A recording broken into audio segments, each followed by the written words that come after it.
Hey! I'm back again!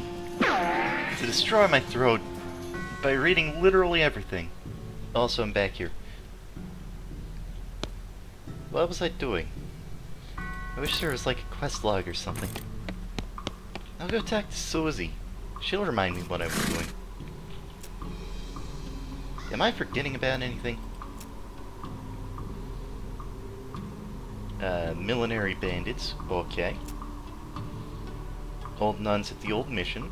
Okay, I'm right there. I'll probably do that now. Humming cave, purple grass. Okay.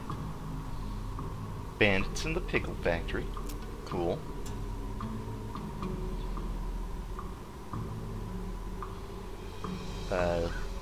Lazy A Dude Ranch. Gotcha.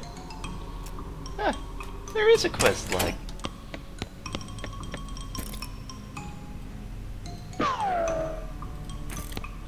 Oh. Right, don't want to further exclude any of my colorblind viewers. That would be awful of me.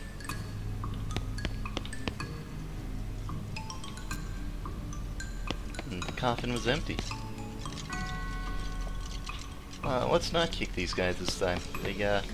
They hurt me last time.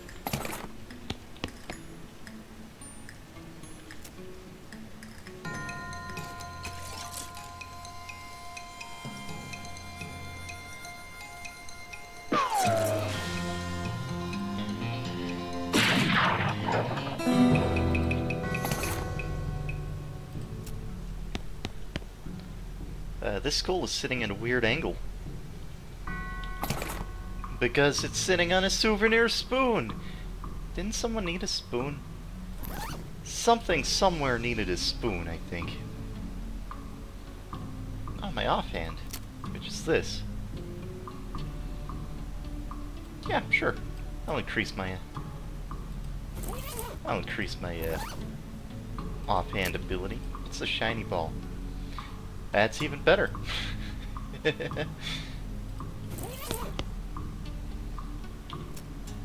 This skull is whispering at you. It just sounds like gibberish, though. Really creepy gibberish. There's a little serial number written below it. Oh, hey! This is where that skull you found goes. Okay. I apparently found a skull with a serial number written on it.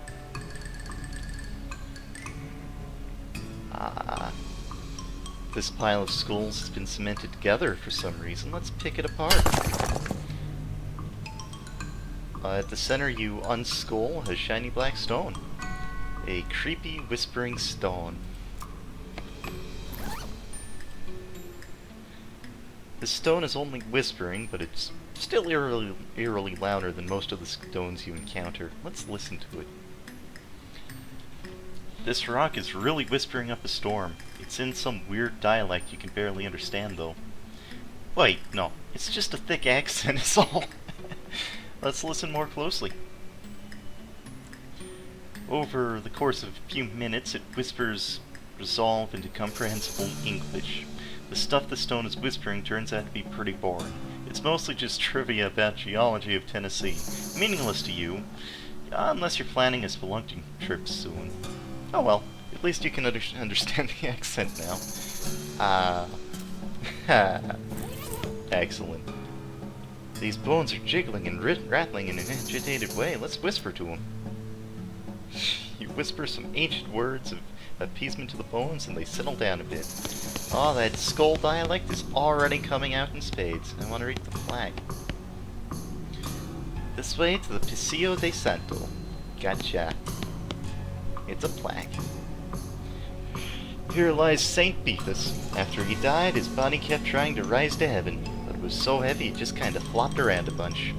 They had to enter him into a big stone sarcophagus to put a stop to it. Gross.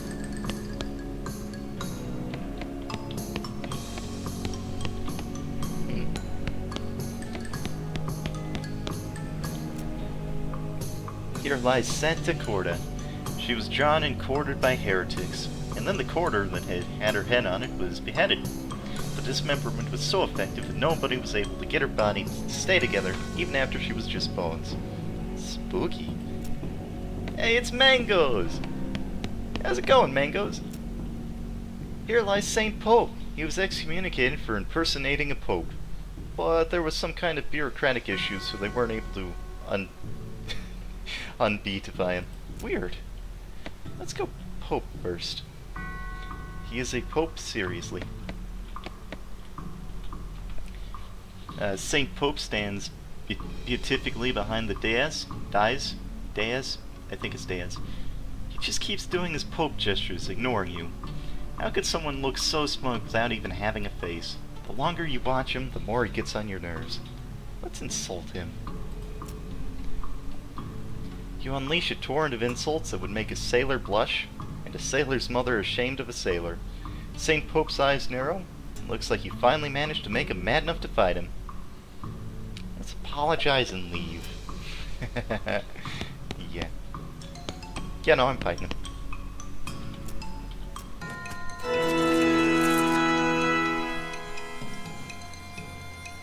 I got a pope noise. Let's give this bag of bones some bad medicine.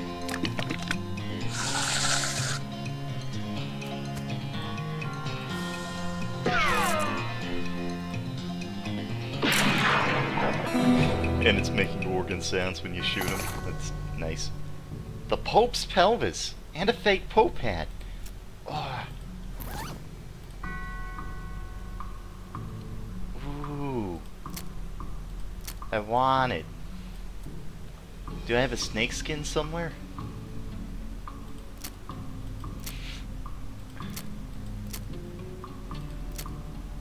Oh, the Pope's pelvis. It's never been used.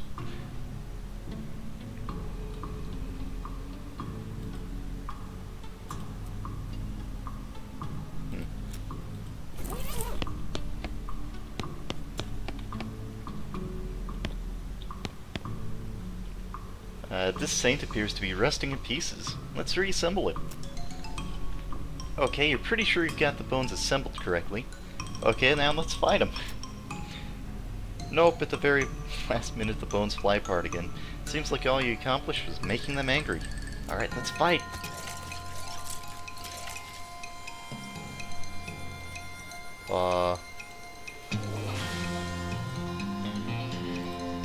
Shoot Nanny! Shoot Nanny!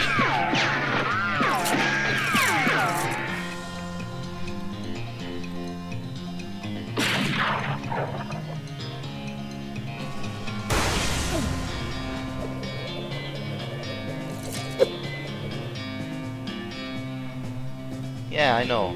I'd say I am even more Pope-like than him. Oh. I appear to be slightly out of action points, but that's fine.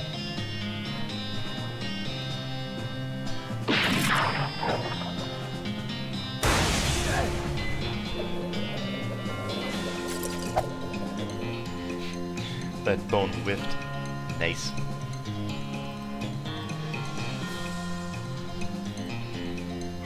Okay, let's take some shots at the pelvis. And the face!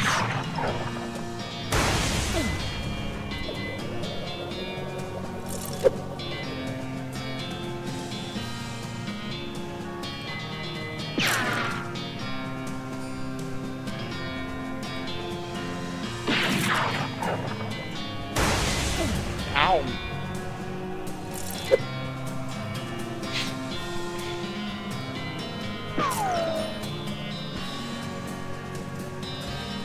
I am enjoying the fact that all the bones are like shooting light and stuff. It's kind of hilarious.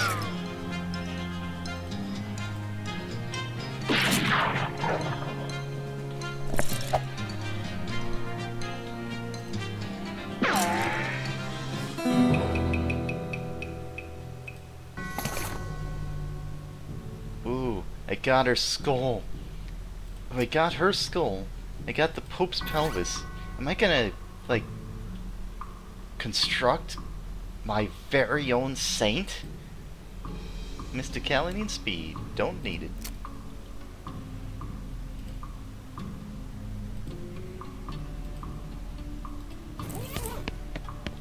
Alright, now let's go to the first one. Geez, they really knew how to build heavy stone sarcophaguses back in the day. Let's open it. You grunt and strain and force the heavy stone sarcophagus lid open. There's a skeleton inside. Holy crap! His bones are huge!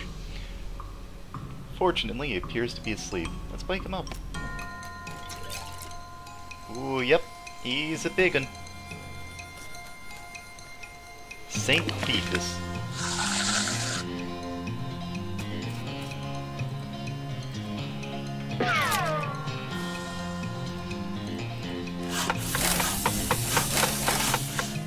Do it, do it, do it. Ah, yep. Yay, barricade.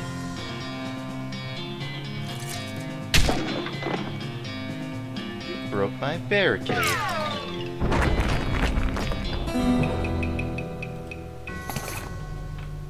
Oh, I got his finger and his thigh. I don't think I was supposed to be coming down. Is this a weapon?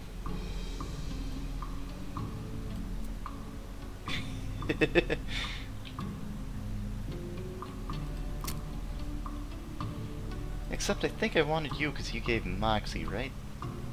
Yeah, let's keep the fancy knife because it's so fancy.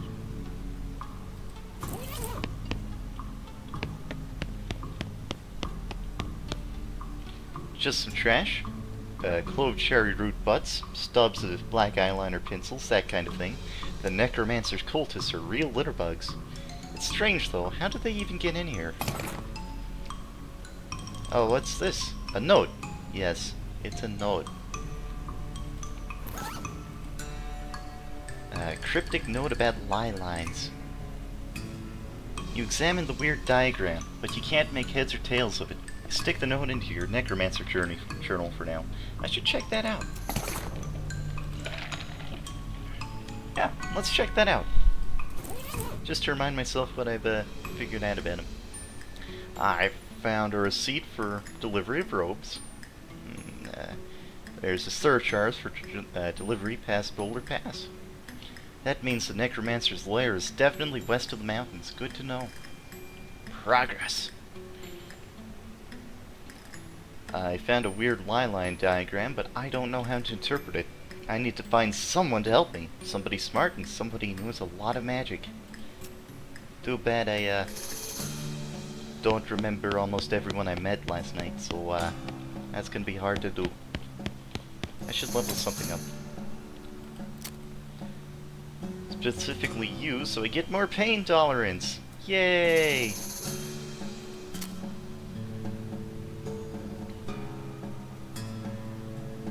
And this, I think. Better shoot Nanny.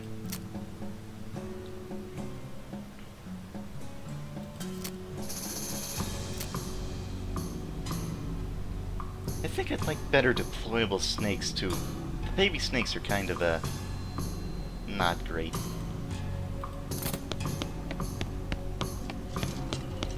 And on my way out, I might as well kick all these over.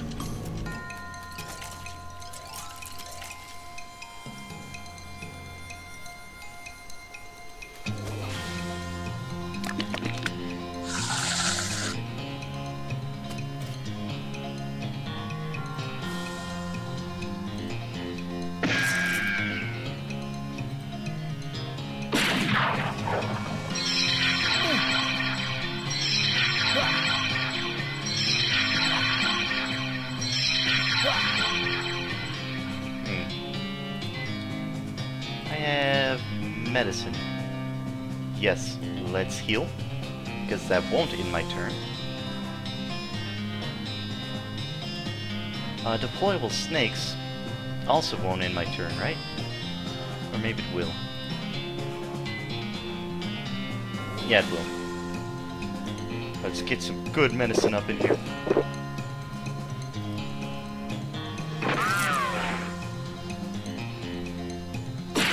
And that'll leave me with just enough to finish shooting one of the skulls.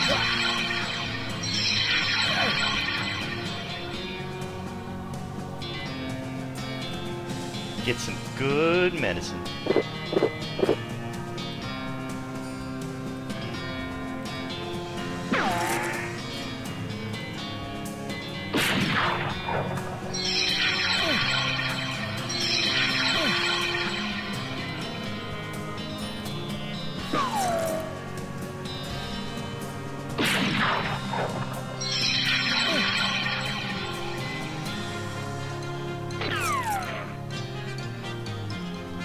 50 damage. Yay! I did it!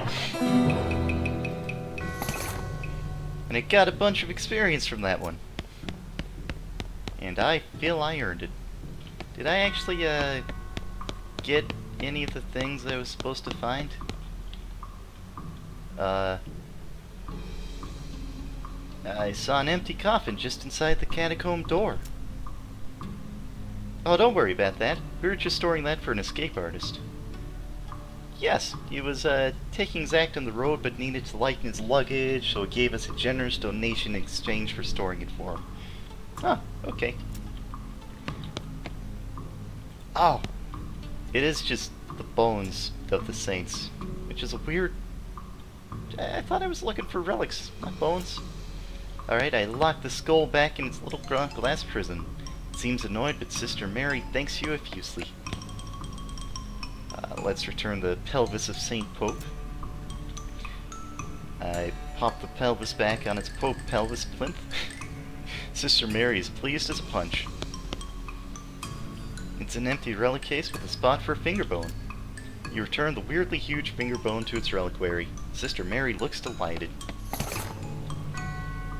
Oh, you recovered all the relics! Oh, praise be, thank you.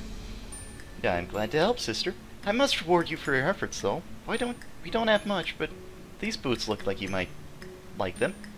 Silk nun's boots. Let's look at them.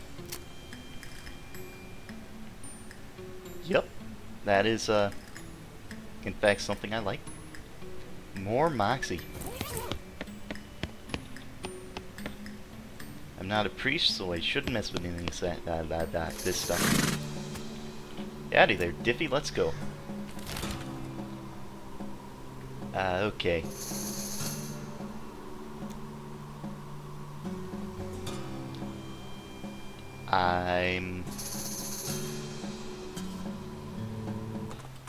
Nope, hey, stop. Didn't mean to go somewhere. I found a goblin. A nearby hissing sound alerts you to the presence of a snake, or at least something that sounds like a snake, which turns out to be a goblin cooking flapjacks on a flattened baking hot rock. The grayish batter sizzles as the goblin pours out some more, and then they look up and give you a surprised look. Let's talk to it in goblin tongue.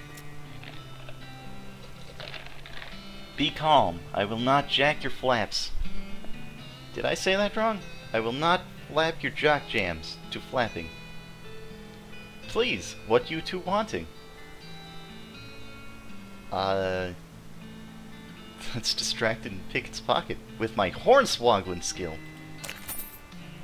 To waiting and looking behind, many snakes to approaching, unheard of flapjacks are sizzling. Snakes? These are delicious ingredient, but I am saying not snakes. Never to minding, I mistake, perhaps a stick. Goodbye, I too leaving. I've already been here.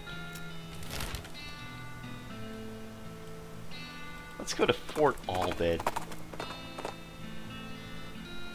There's a dusty wooden crate lying near the trail, and it turns out to be half full of old dynamite. That's probably not something that should be left lying out in the sun like that. Let's take it.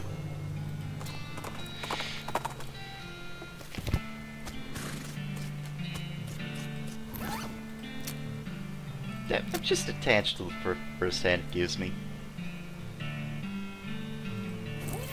I mean, the Pope hat's definitely better, but... I climb up into the watchtower and take a look around. Nice view from up here. Let's use my binoculars. I spot the unmistakable silhouette of a circus tent up north. I discovered a circus. I climb down from the watchtower and pitch the binoculars into a nearby trash can, because they're disposable binoculars. They don't seem to notice me. Sorry, beg pardon. Strategy. And this table has a little model of the region on it. Let's deploy forces with my toy skeletons. You can probably get this army to attack a place by putting your little toy skeletons there on the diorama thing. Let's not deploy anywhere just yet.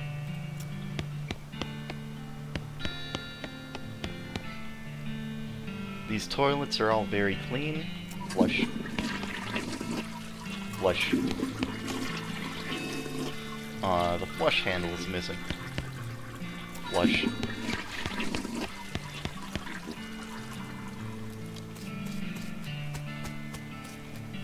These crates are just decorative. There's no force in the universe that can get a tarp off of this crate.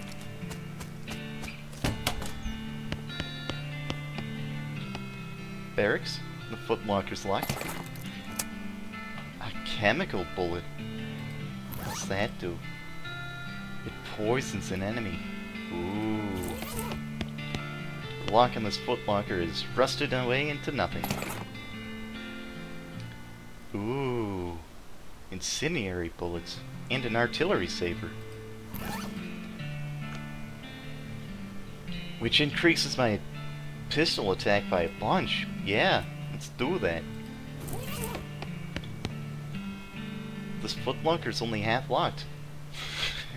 Let's pick the lock. Yeah, smelling salts, more incendiary bullets. Let's actually look at these. Yep, set them on fire. Good to know. Not locked. Ooh, needles for unlocking stuff.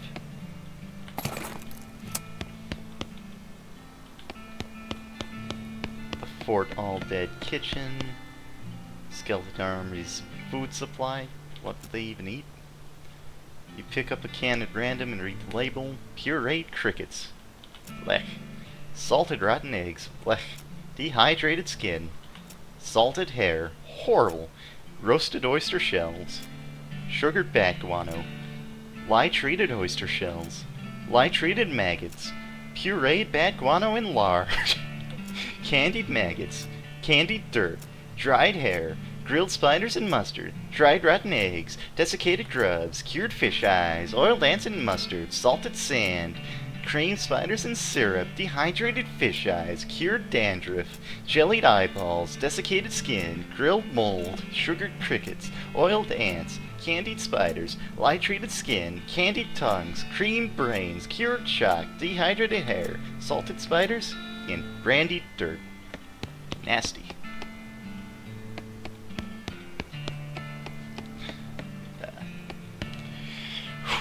Excellent. I'm looking for a hat, right? Oh, I need some stench resistance. How convenient, I happen to have some sweet-smelling flowers.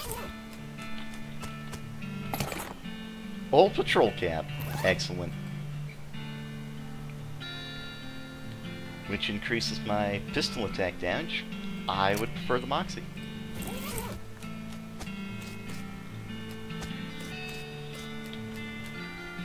Somebody left their knapsack behind. I found a burned scroll. Interesting. There's also an evil-looking leather-bound tome. Let's grab it. I got the introductory next. The last thing is a little diary, but you decide to leave in there in case the owner comes back looking for it. Okay, well, let's read the next. Oop. It seems to have been written by one of the Necromancer's cultists. He and several others were reanimating the dead soldiers here on the theory that the best undead army would be a literal undead army. The hitch in the plan came when they raised the officers, who decided that they weren't going to take orders from a bunch of weirdo civilians. The last entry suggests the author and his cohorts were planning on abandoning their station and reporting back to the Necromancer, but the entry ends abruptly in the middle of a sentence. Fascinating. Shiny ball. Back in action.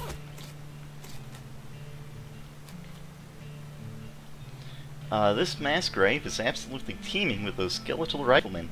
They don't seem to be interested in getting out, but you could definitely jump in there if you were itching for a fight. Yeah, let's hop in. Ooh. You're a toughie, ain't you? Let's deploy my new level-up snake, the Adolescent Snake. Who's not great.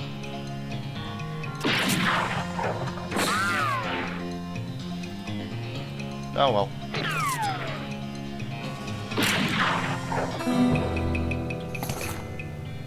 I got another bullet. And I think that's all there is here. So now let's Let's go to the Lazy 8 Dude Ranch. A loud thwack draws your attention, and you follow the sound to a man in a once white apron who is butchering a big horned sheep or some other large desert animal with an oversized and heavy-looking meat cleaver.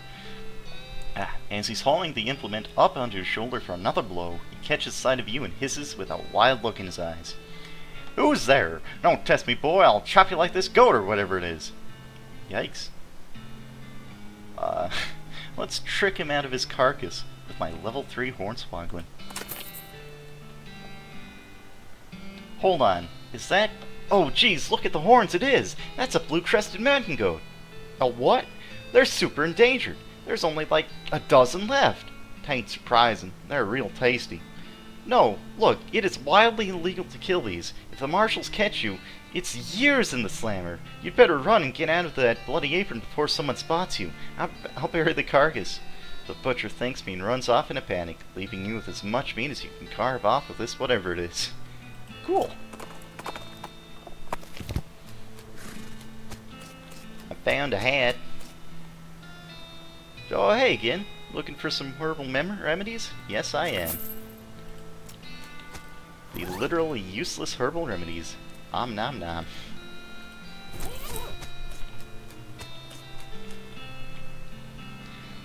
Did you find any of those old army hats, man? I'll trade you. Yeah! Nice, man. Barter is like commerce, man. Except natural. Can you dig it? Yeah, groovy. Okay, what's this hat do? Strange head sack. Muscle. Don't need it. Howdy, hey, like, howdy, man. Howdy. Still need to get her into a bakery.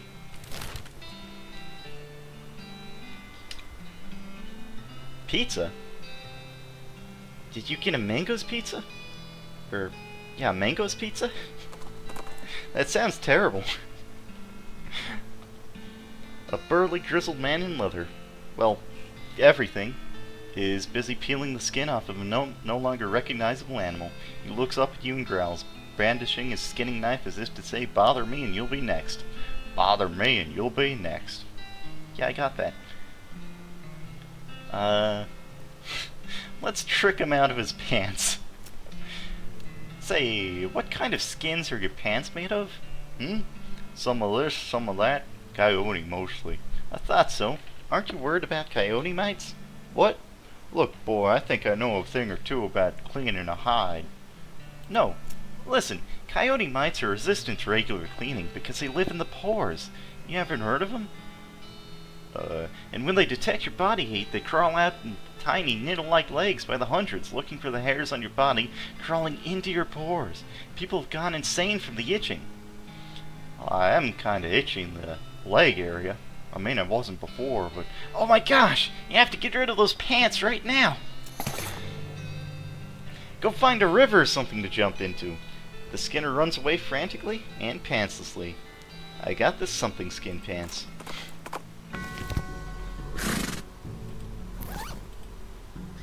Which increases my moxie. What do these do? Armor, but negative moxie. Cool.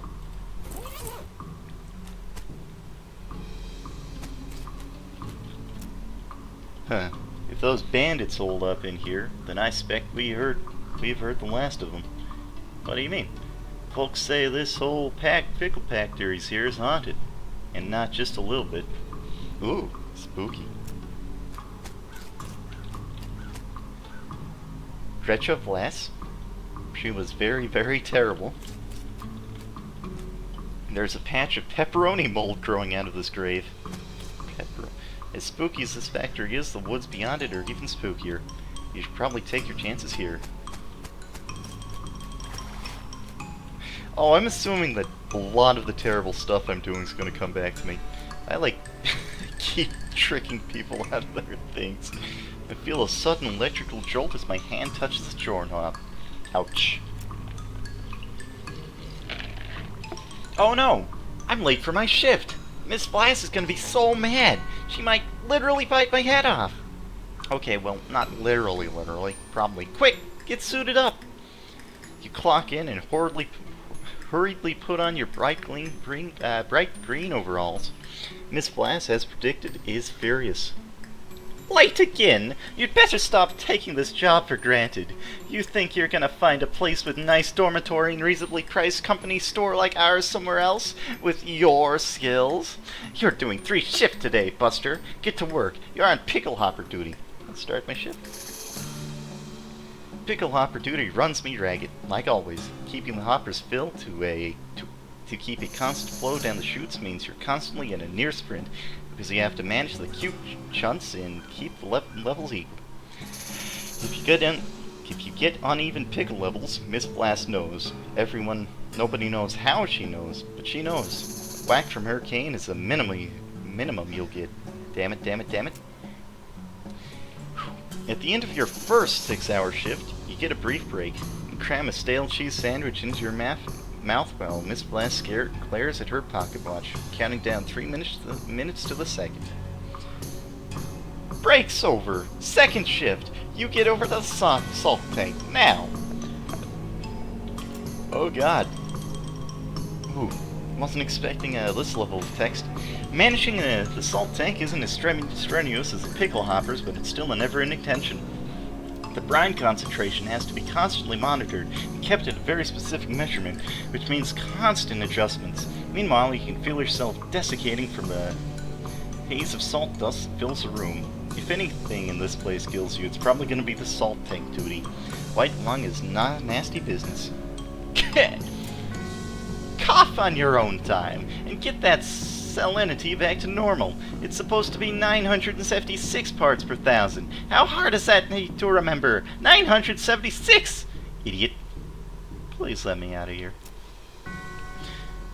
You get another 180-second break before third shift. You spend most of it drinking water. The company doesn't charge for water, but you've heard a rumor they're considering it. Break's over! Get to the boiler! Boiler duty means shoveling coal into a furnace. A furnace that runs a giant tank of boiling vinegar. It stings in here. You've tried to work with your eyes closed, but Miss Blast screams if you drop any of the coal on the floor.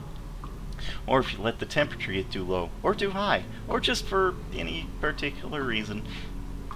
At least you're used to the smell of boiling vinegar. In fact, you can't smell anything anymore. Let me out, let me out, let me out. 190 degrees, idiot! Not 189, not 991! What do you think we pay you for? You don't really miss your sense of smell, or not coughing all the time. You don't really want anything anymore, except to die. Let me out, let me out, let me out, let me out, let me out. With a gasp, you finally snap out of the horrible hallucination, or possession, or whatever the hell that was. Geez, you can still feel the sting of vinegar vapor on your eyes. Let's enter the pickle factory.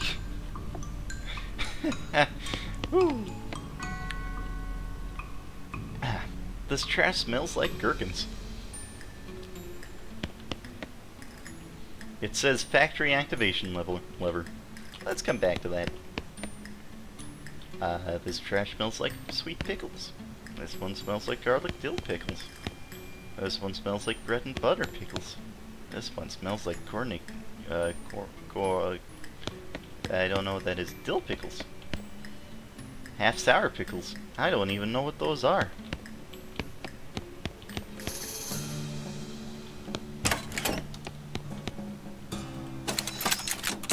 I pulled the lever and nothing happens. Something in the machinery room must not be set up correctly. Alright. Let's check up Cukes. I wasn't supposed to actually be paying attention to everything it was telling me, was it? Was I? I think I'm supposed to keep them even.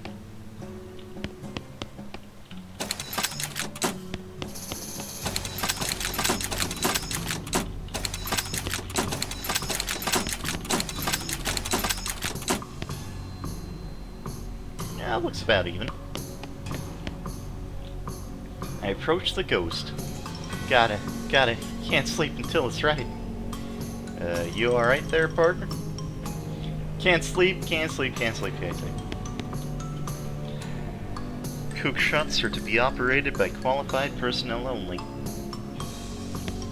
Like, these are all even, right?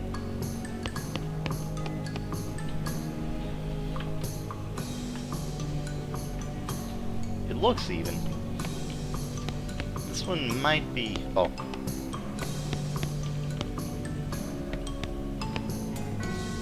Okay. So I need this one up one more, this one to stay where it is, and this one down one more. Well, that's going to be hard to do because that lowers both of them. So now... okay, this one's too high, this one's too low, and this one's just right. I think this is impossible. Let's fight the ghost. A cucumber-obsessed ghost with a bunch of ghostly flying cucumbers.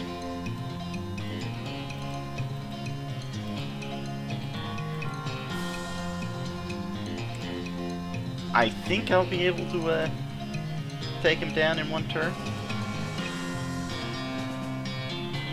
Oh wait, trying to shoot this target will hit a... no. Okay, well, might as well start with the ghostly flying cucumbers then.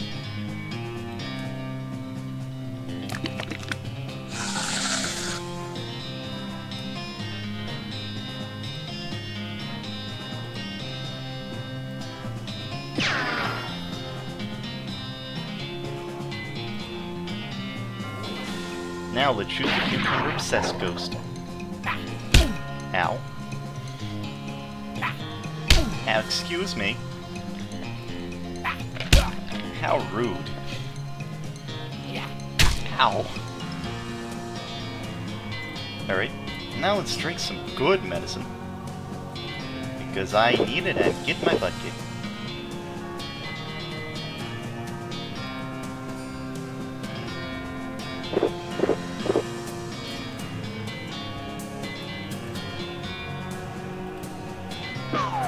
Whoops. Meant to shoot at this guy. Ah, well, I'll just disable him. Whew.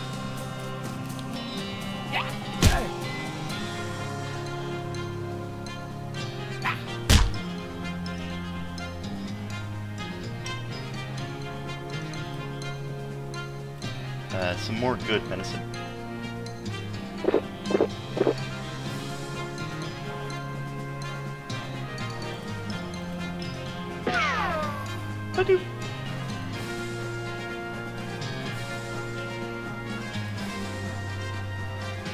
Alright, don't have any way to disable any of these cucumbers, so let's build some cover.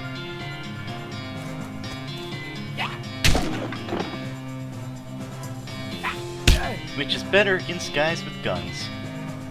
I remember that.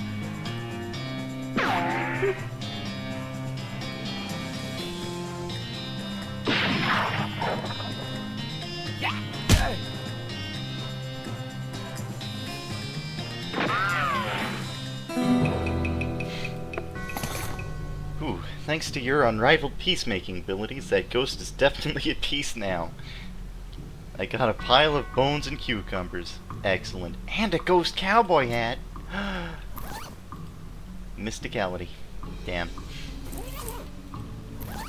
But I want to see how it looks. Yeah. Yeah. I like it.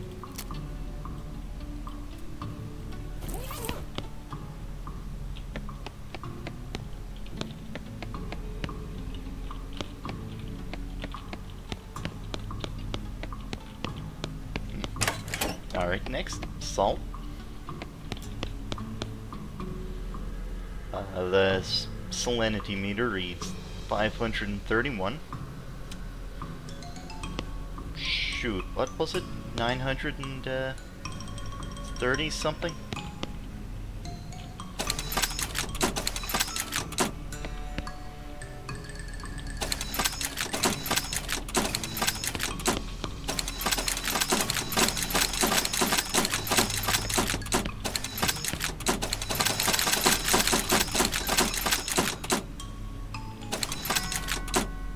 Fine salt adjustment. I'm gonna say 37.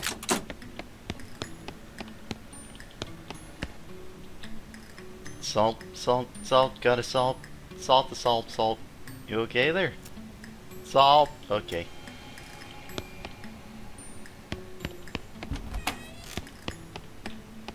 I guess maybe I should have realized I needed to keep track of that information, but at the same time, that was a lot of information. Let's get the shovel. I need to get this to be 190 degrees. I remember that, or... yeah, 190 degrees. I remember that.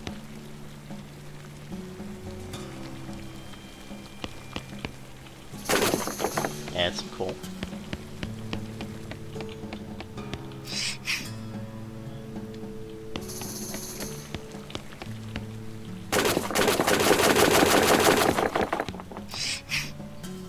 Heats up by 28 degrees.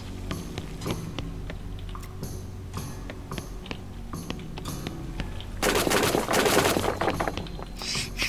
Degrees, 16 degrees, 153 degrees,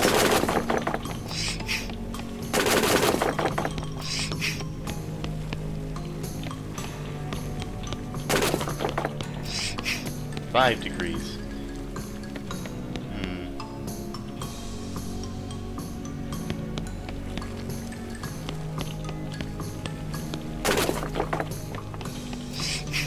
5 degrees. Nope, screw it. All of these are impossible. Let's just fight these guys. Let's put him out of his misery.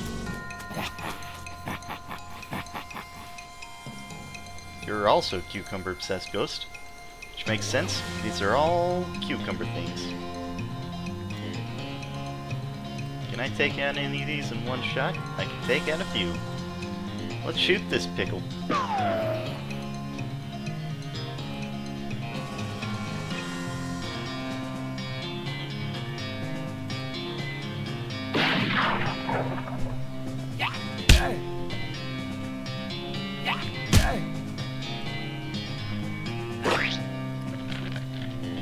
Stench damage.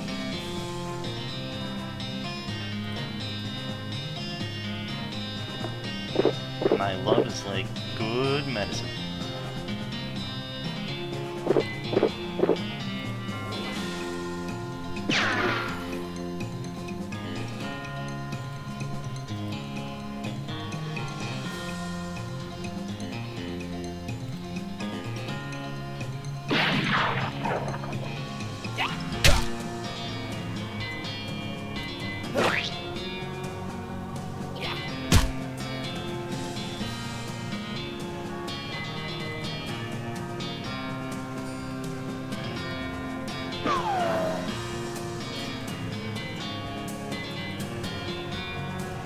Let's build some cover, which will get broken by the pickle, but should stop the ghost from shooting me for rounds.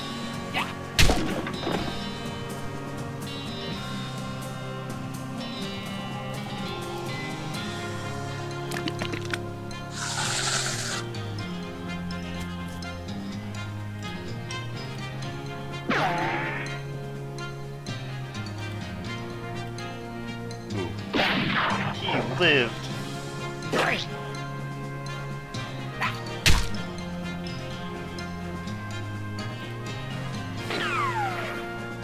I wonder why I'm taking so little stench damage. Do I still have those sweet flowers equipped? I don't think I do. Maybe it's just my super high moxie.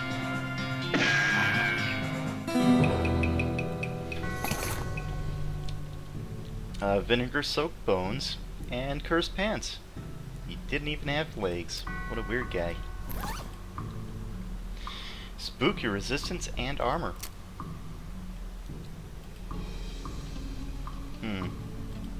But moxie. Don't I have enough moxie? And armor is useful. Yeah, let's go for the cursed pants. And the last guy was salt.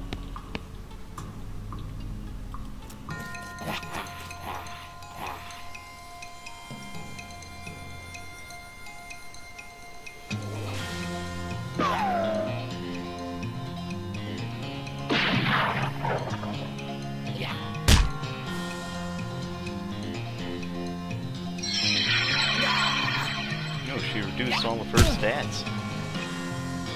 That's terrifying. I want him down immediately. Which I can do with some bad medicine.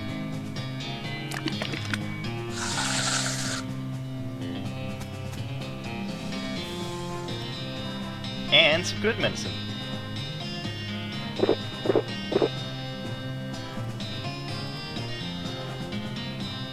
Nope. Nope. Flying guy. There we go.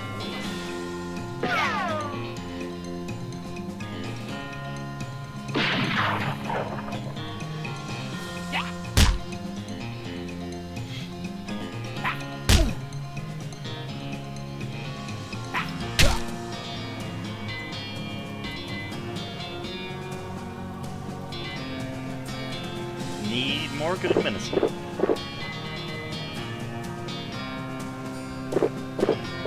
Can I take out any of these guys in one hit?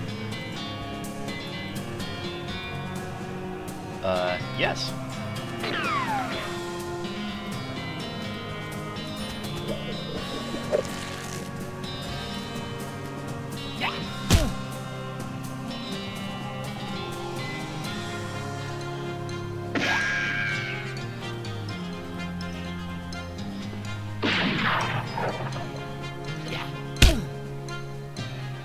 And even though your muscle's so much bigger than mine, well, let's not do that.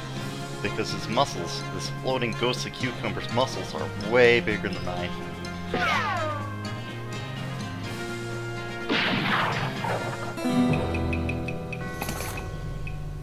Ooh, a ghost pistol. Spooky damage instead of physical.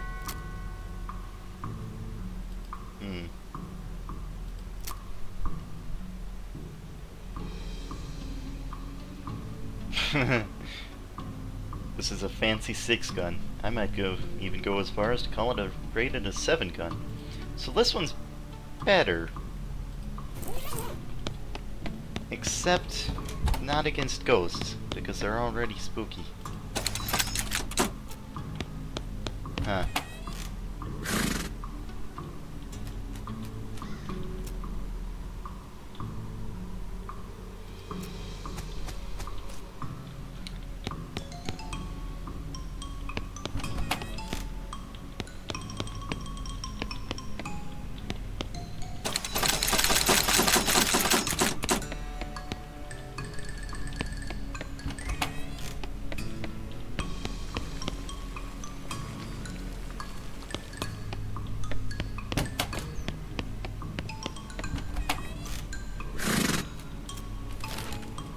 Well, I think I have, I think since I got all those, bones and whatnot, I can, go back to Dirtwater and totally, get the bounty. But let's go to the other place with bandits first. Ooh. I smell it before I see it. A skeleton trudging towards you, covered with mud and muck and smelling like garbage juice. It must have crawled out of some horrible bog nearby, and if the skeleton smells this bad, the bog must be unimaginable. So it makes sense that even the skeleton would want to get away from there. Let's fight it, because you stink. Let's shoot Nanny. Because it's hilarious missing all my shots every time.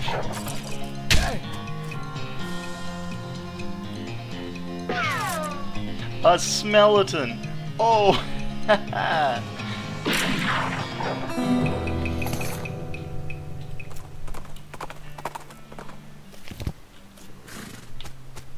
Ooh, it's a hat place. Oh, that's right. They're terrified of bandits who can make hats. Walk into an old millinery and find 5 bandits lounging around on a big pile of half-made hats. It's law! Skedaddle! Bandits scatter like cockroaches, each shutting themselves behind a different door. Guess you'll have to wrangle them individually. Oh! I just got hosted for 40 viewers. Thank you, Otomo. This patch of filthy floor wears a lot of hats.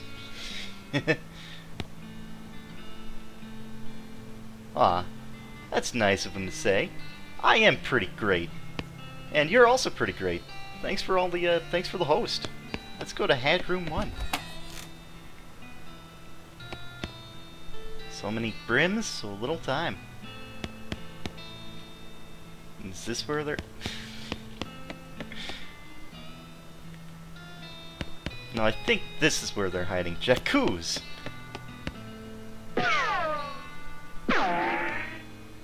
Oh. If you can believe it, that didn't go well. Aw. Thanks, Alucard. Bang! Alright, Hat Room 2. What's in this... You don't know much about hat making, but you know this doesn't make any sense. Ooh, you wiggled. I saw that.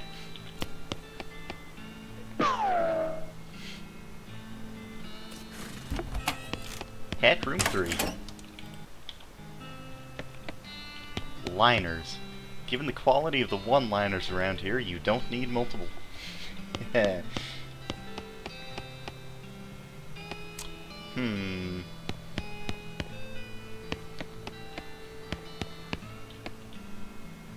This is Companion Cube, and you should go to the podcast. It's live right now. This link, click it. Ew. Hey, thanks for the follow, whoever that was. Ah, boy. Sure wish I could figure out which hat was which. This one.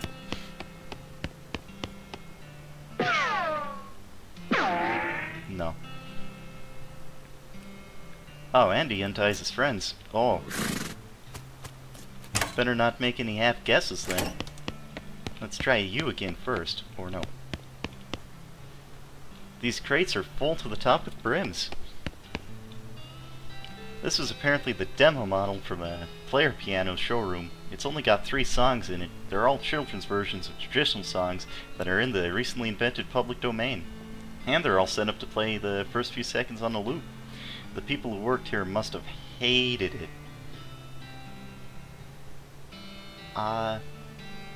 Public domain Joe. Change the song on the piano? Is that whistling you hear? Ugh.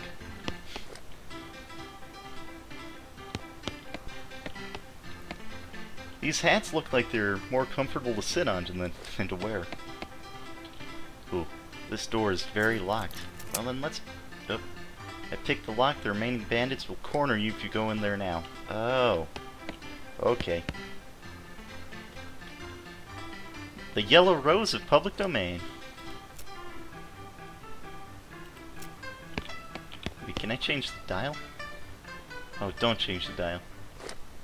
My old public domain home.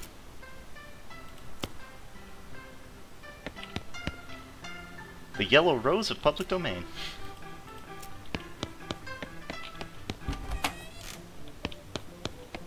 Squatchies. These are parts for some weird kind of hat you'd never wear. Someone fell asleep.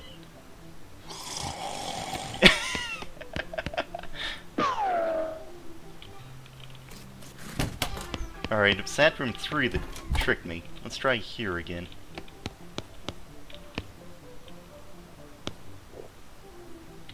Wait.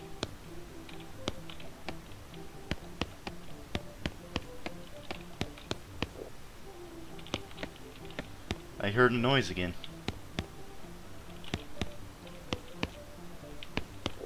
Sounded like someone gulping.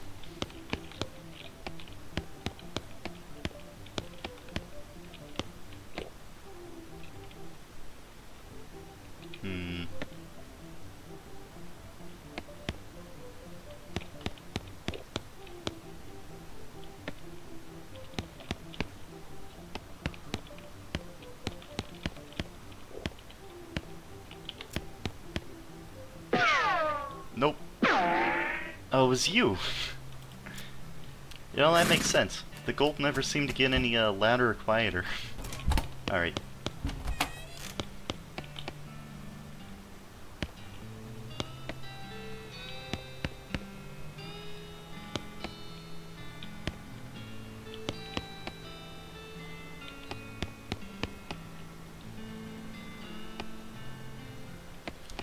Ah, the default music's too loud. Too loud. Back to public domain. Yellow Rose of public domain.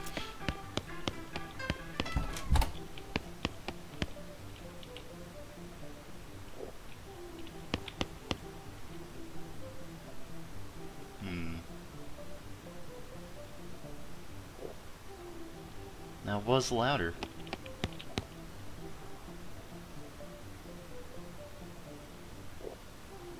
Ooh, that was louder too.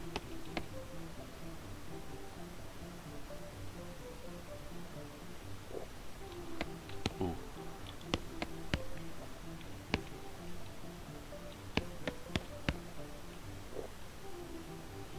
Man, I really can't tell.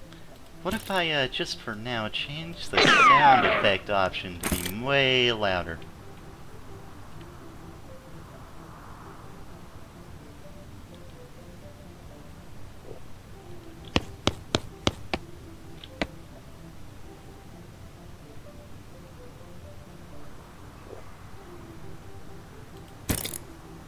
Are you under music?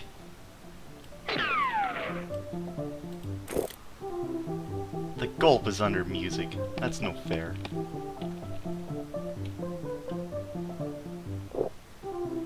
Alright.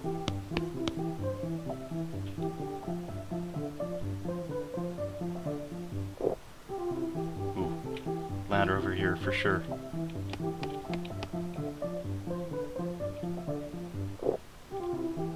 Ooh, I think it's this one. Might be this one. Let's check. It's one of those.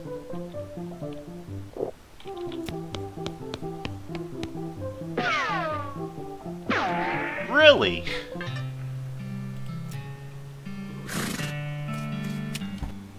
Well then.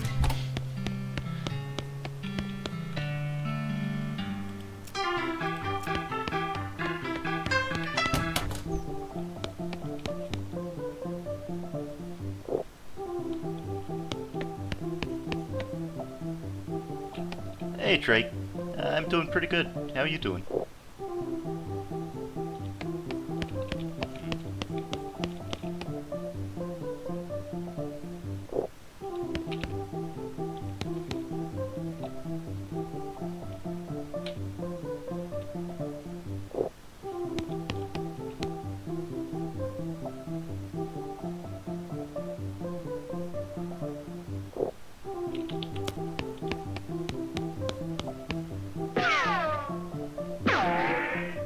You were right! How could you tell? Oh.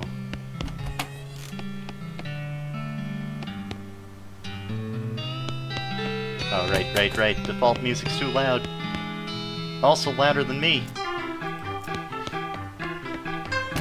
Wait, one of the hats is different? Really?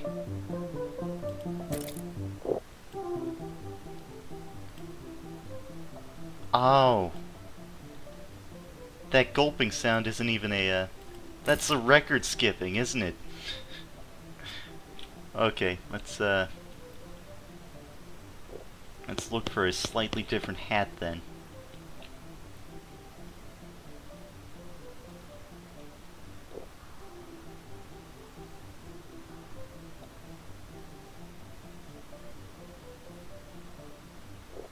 Bottom middle. What's different about the bottom middle hat from literally all the other ones? Oh, you're right! Doesn't have the top of the... okay. Well, see, if I were doing this on my own, I wouldn't have caught that for a very long time. Brims. More brims.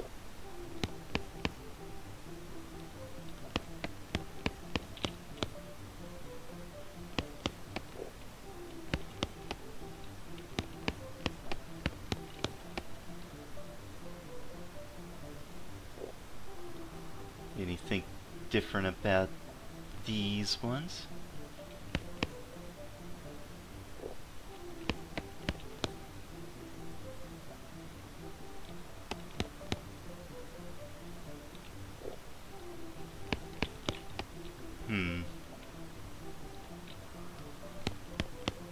You know, very important. I'm gonna go ahead and turn this off because it's getting on my nerve.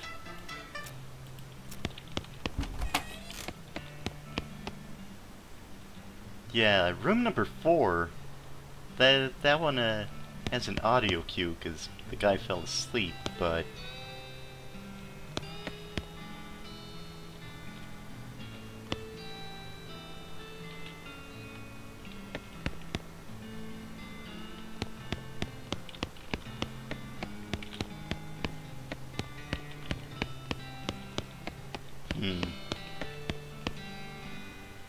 okay, I'm gonna shoot one.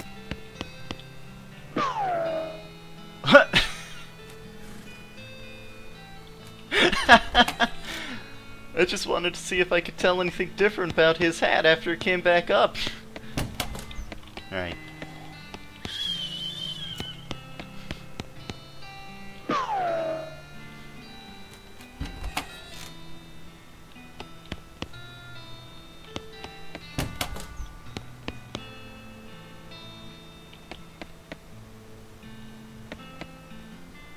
Alright, where's the wiggle? There you are. You wiggly little jerk. Alright, now back to the toughest room.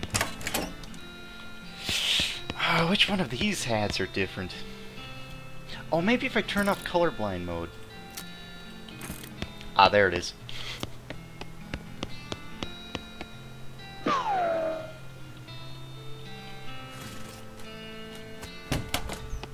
Alright, now let's check out that office.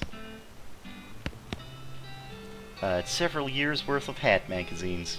Hat Trend, Hat and Head, Hats Today, you know, that kind of thing. The guy who sat here wore a lot of hats, but he made even more. Don't need to crack this here safe. No sirree, Bob.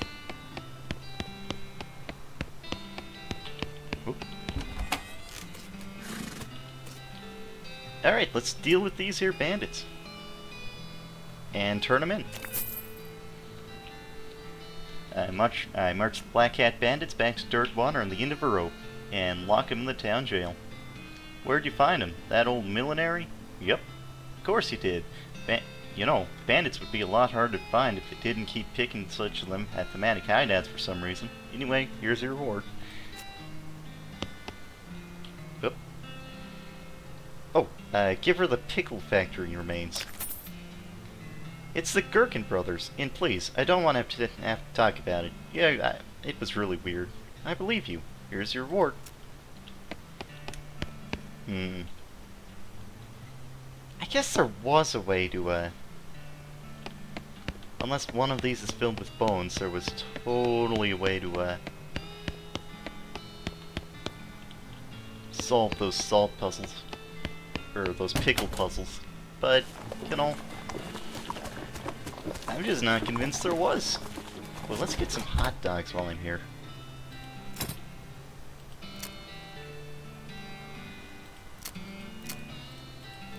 I might already have one, but I want a saucy dog.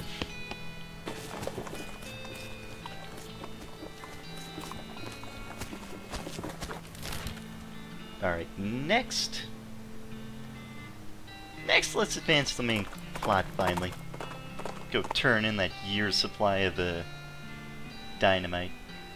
Rattling, I've either stumbled into a nest of babies or a nest of rattlers. Not unexpected, really. This is no place for babies. Ah, let's find them. Let's fight these here snakes. These rattling snakes.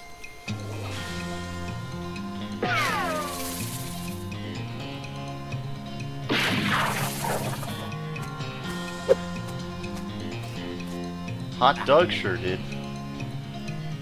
Shoot Nanny, shoot Nanny, shoot Nanny. Yes! You defeated all of the babies. Wait, no, they were rattlesnakes. Right. And I skinned one of them with my trusty knife. Okay. Good to know. I just have to have the skin and knife in my inventory to skin.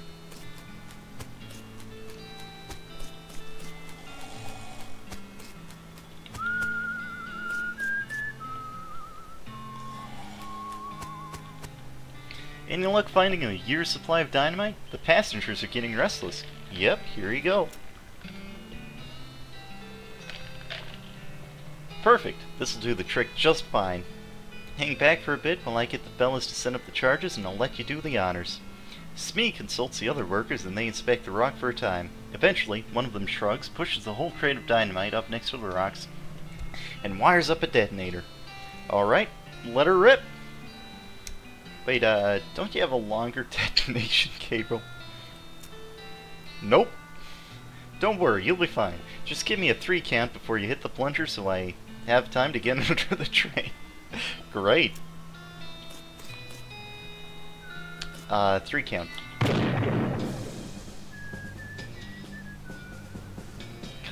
Oh. The surveyors didn't say anything about a crazy rock monster. Quick, you're the protagonist, do something about it. I will! Later! Oh, fine. Well, only one man can deal with the crazy rock monster. And that man is the fake Pope. With the rattlesnake on his hat. Wait. Whoops.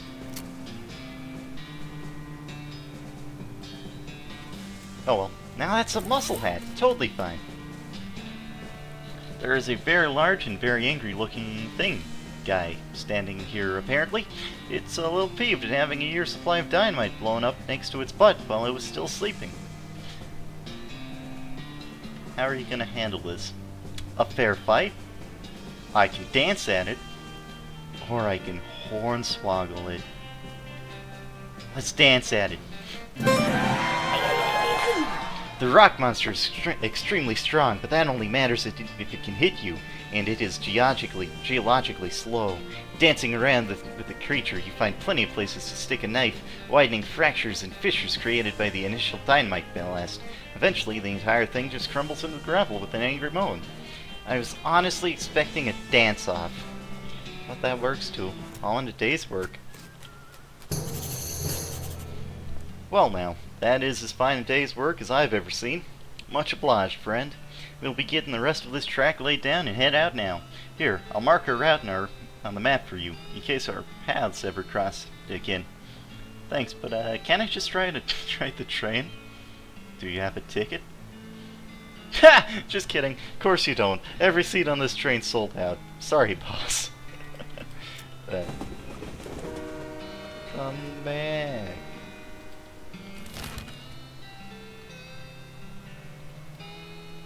Alright, so now I can go there. But first, let's go do some of the rest of these. Ooh, I found a crate in the road, which is not a crate's natural habitat. Poor lost crate. Maybe I can help it. Let's open it up.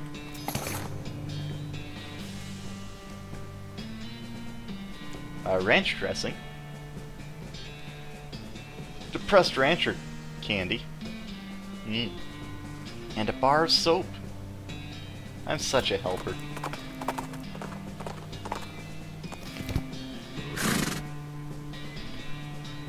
I was expecting a dance-off to work because rock monsters love dance-offs. This must be what the nun was talking about. Alright, I got the purple grass. These rocks are weirdly organized.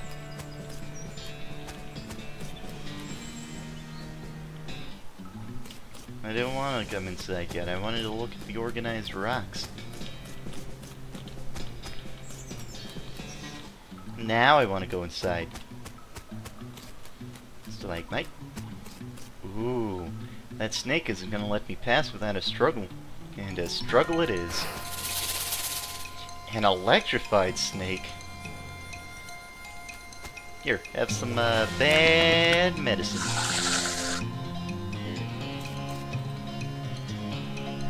And some dynamite.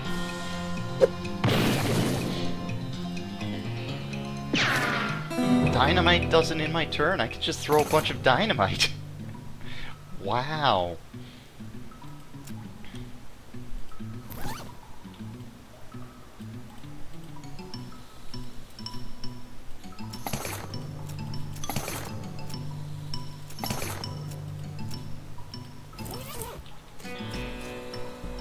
might be able to push this over with my muscles. Heave-ho! Oh, I could have skipped the fight with the snake. But who would do that? Spell damage. Oh, I don't use spells. Actually, I'd probably do. The snake whips probably smell. Ooh.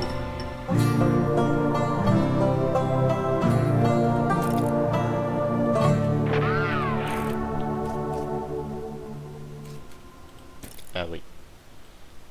Sound is fine. Music needs to get even slower.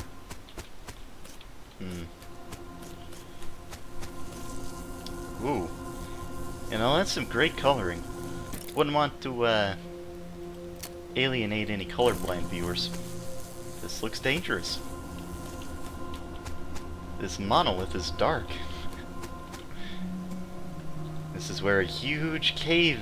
This looks like there was a huge cave in at some point. A weird device. A strange stone arrow. This is a triangular object made out of a strange stone-like material, shot through with channels of smooth black glass.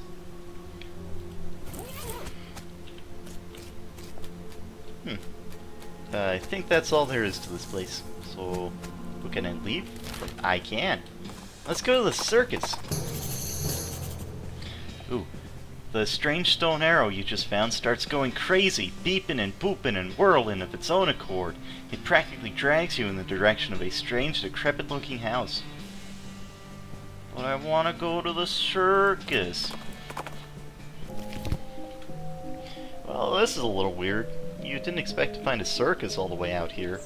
There's basically nobody around for miles. There's a rodeo clown manning the ticket booth. Well, there hasn't been a rodeo since the cows came home, so I guess he's just a clown. Ugh, clown. Yeah, I hear ya. Them fellas put me right off my feet. They're so creepy. When I was little, my uncle would give me nightmares with old stories about him. Oh, you mean the tales about demon cows and demon clowns fighting down in hell? Yep, that's the one. And how rodeo clowns dress up like that because the first rodeos were reenactments of those battles, and it became a traditional thing. I remember them stories when I was young myself. I ain't thought about that in decades. Don't be fouling your britches, though. These clowns is just fellas in makeups. Yeah, I know. Still creeps me out, though. Barnaby Bob's perfectly normal something or other.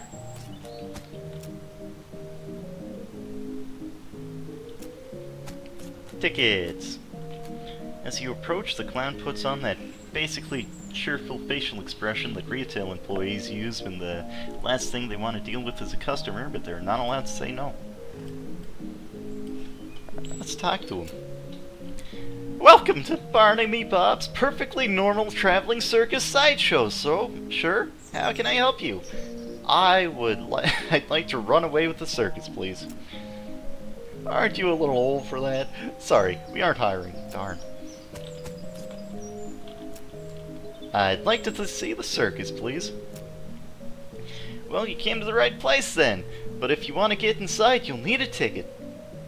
And can you sell me one? Well, certainly I can. That's my job after all. For you, sir, a ticket will cost 5,000 meat. Does seem a bit high. I promise you, sir, at this price, it's a real deal. Well, you've got that right.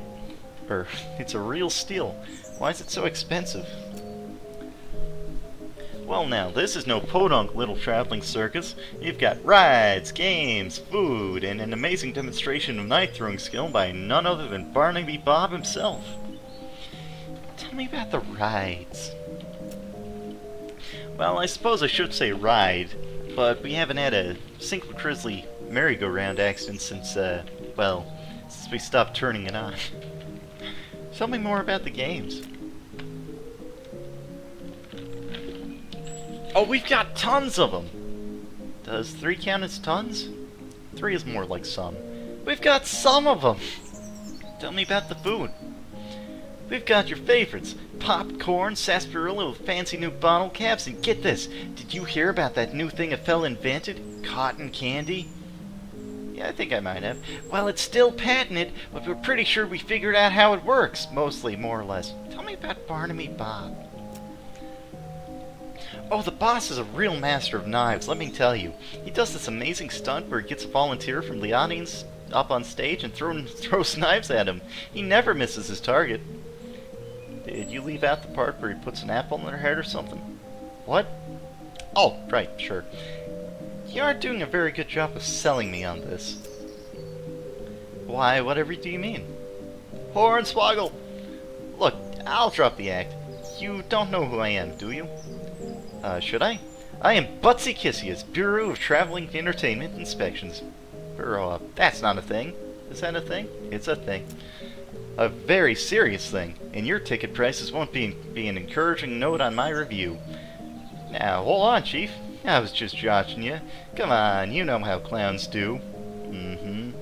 So what's the actual fee? 500 meat. Alright, that'll do. Let me just stab your hand for re-entry. There you go. Enjoy the show. What about my partner? Partner skin and free. Thanks. Great. Oh, I totally had enough meat to just get in. I wonder if he would have been like, what, really? I mean, good choice, sir. Alright, let's enter that circus. You stroll into the circus, actually I guess it's more of a carnival, but let's not split hairs, and find it's almost entirely deserted. There aren't more than a dozen other patrons beside yourself. There are a bunch of clowns around working at the booths and so on. More clowns than customers, which is a little unsettling, but at least the lines won't be very long. Got it. It's your partner. They got quite a hoopla going on here. No kidding. I guess word gets around. Yeah, entertainment's at a real premium in this neck of the woods. Yep. Want a balloon? Nah. Suit yourself.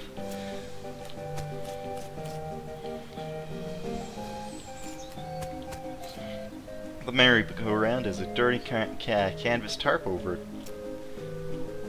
The sign says condemned until further notice. We encourage anyone suffering from horse bites to go consult a doctor. Horse bites.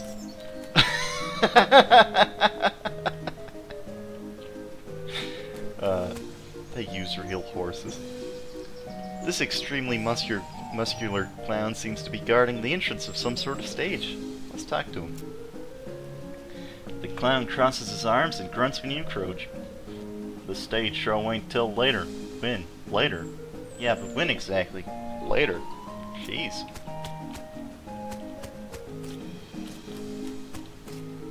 Ooh. This appears to be a shooting gallery type carnival game. Well now, fella, I like to think I know a customer with a sharp eye and a quick hand when I see one. How'd you like to test your skills against a game of dexterity? What's the game? Well, on the wall behind me, I've got a bunch of thick-skinned, underinflated balloons. For 10 meat, I'll loan you a cheap, inaccurate pistol and a pile of badly made ammunition, and your goal is to pop as many of those balloons as you can before the pistol stops working. That's an unusually honest-sounding description. I've discovered making the challenge sound exactly as difficult as it is only makes people more determined to be the one who beats it. Okay, what's the prize? A ticket to Barnaby Bob's stage show, which is otherwise sold out, so it's a rare catch, my friend. Alright, let's give it a shot. The clown hands you a cheap pistol and gestures at the balloons behind him. Let's shoot from the hip. You pop at the balloons until the pistol jams. You manage to pop a few, but not very many. The clown nods. Yeah, that's about average. Not enough to win a prize, though. Alright, let's try that again. Now let's shoot like a jaguar. I'm not exactly sure how a jaguar shoots, but presumably it's pretty good. You clear nearly the entire wall of balloons, and the clown looks genuinely impressed. Well, I'll be. Looks like you win. Congratulations on the finest shooting I've seen in quite a time. There will be, the show will be starting soon, so don't miss it. This appears to be some kind of card-based carnival game. though it's not clear how the game works from here. Whew. Greetings and salutations, fella.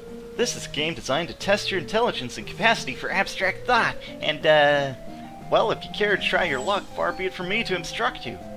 Well, that's the game. The simplest guessing game imaginable. I've got a standard deck of playing cards here. I'll show you the faces, and then I turn the back over and start picking cards. You guess what cards I pick, and you win. You don't shuffle them? No, sir. If you can memorize a deck of cards that fast, more power to you.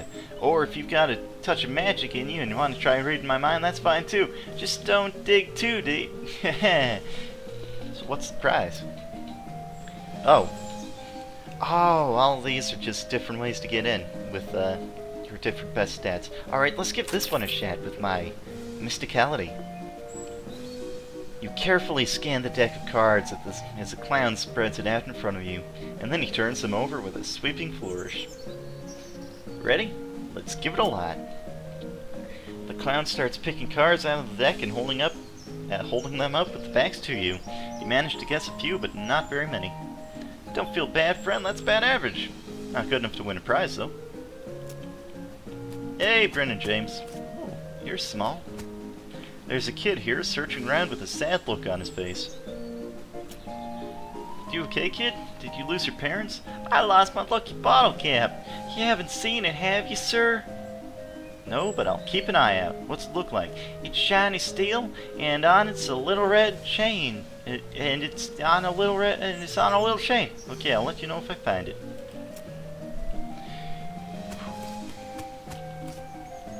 There's a clown here selling rubber toy balloons, and he sees he has your attention. He smiles and he waggles the balloons at you enticingly. Let's talk to the clown. Oh no, you got it right. I'm Daddy Douglas. Howdy there, fella. Interested in a toy balloon? How much are they? For you, just 30 meat. What colors do you have? Oh, just take a look. Red. They're all red. How do you make them float like that? Why, there's nothing to it. Heck, they all float around here. I'll take one. Can you tell me more about your circus? Really, it's more of a carnival, but let's not split hairs. Oh, what would you like to know?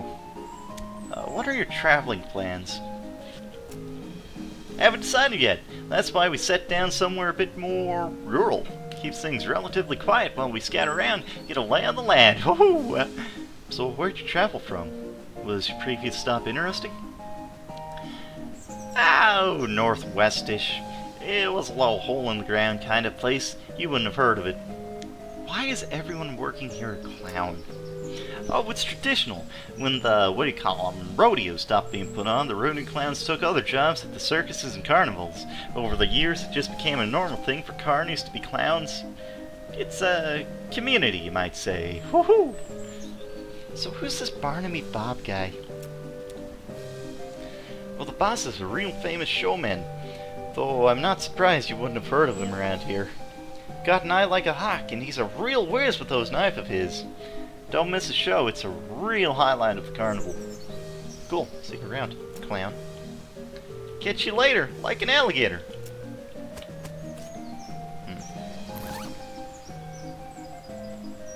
My liver can still take alcohol. I think I'm gonna need to drink some alcohol before I fight this Barnaby Bob. Not that I'm gonna have to fight him or anything like that. Tickets! Can I interest you in the wondrous and mysterious delights of a sideshow? What do you have in there? Secrets! Mysteries! Things too weird and disturbing to be witnessed by the light of day! Freaks? Not just freaks! Gosh, how much does it cost? For you, 300 meat. And for everyone else, 300 meat. No thanks. I'll come back to you, though.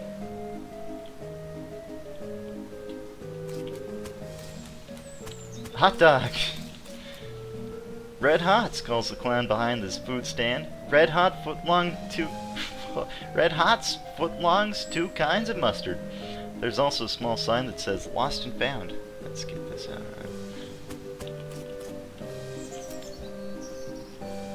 Can I interest you in a hot foot-long sausage? What are they made out of? What do you mean? They're pork. What else do you make a sausage out of? I was wondering if you had a vegetarian option. Mister, this is a carnival, not a herbivore. You've been saving that one up, haven't you? For years, thank you, sir. How much are they? 250 meat with your choice of condiments. That's a lot. What are the condiments? I've got onions, pickled relish, 3 kinds of mustard, and 2 kinds of ketchup. 2 kinds of ketchup? Yep, got both ketchup and catsup. Yes! They made that joke in Kingdom of Loathing. That's great. What kinds of mustard? Brown, yellow, and blue.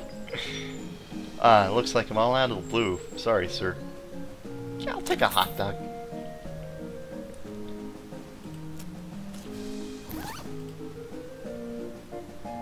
Oh, that's, not very good.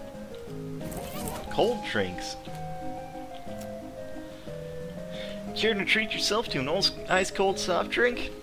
You said you're selling them in bottles? That's right, got a newfangled crown cork bottle caps and all. What kinds do you have? Root beer, ginger beer, and sarsaparilla. What about vanilla? Nope. How about lemon lime? Nope. How about black cherry? Nope. How about celery? Nope. How about cream soda? Nope. How about cream soda? Nope. How about lemonade? How about snozzleberry? Do you have key lime? Nope. Do you have vanilla? Nope. Do you make the drinks yourself? Nope. If you're asking if we have a wagon dedicated to brewing and bottling 3 different kinds of sodas in our traveling carnival, no. We stock up as we pass through large towns. So how much are they? 205 meat. 205? It's for the deposit on the bottle. No thanks. Tepid candy. Cotton candy! Calls the dog from behind the food stand, and then makes a whoop noise with a slide whistle. Come on, try this just confectionery delight. What is it? Cotton candy. The finest in several senses of the word. Spun sugar created through revolutionary new process. It's so light and fleet and sweet and fluffy, and it's like eating a butterfly. Dreams. It's like eating butterfly dreams and kitten wishes. Whee! So it isn't actually made of cotton? What? No, cotton is indigestible, no matter how much chocolate you cover it with. Found that out the hard way, did you? How much does it cost? Too expensive. There's a clown here selling rubber toy balloons. Oddly, he looks exactly like the other one, though I guess it's hard to tell, really, what with all the makeup and all. Oh, I'm sorry, Brendan James. I had colorblind mode on. Silly of me. Howdy, fella. Anything else I can do for you? Can you tell me about your circus? Really, it's more of a carnival, but let's not split hairs. I love running jokes. I think you're gonna talk just like the other guy. Oh, what's that balloon do? Nothing. It's a balloon.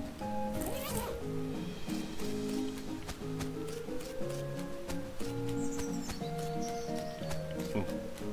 Now let's go to the sideshow place. Oh, you gotta pay if you want to see the sideshow. Alright. I'm in.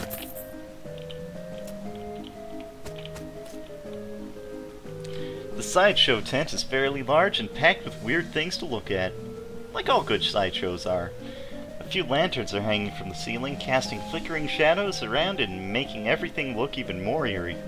A clown is hanging out in here, presumably to keep an eye on the exhibits. He grins and nods as you enter.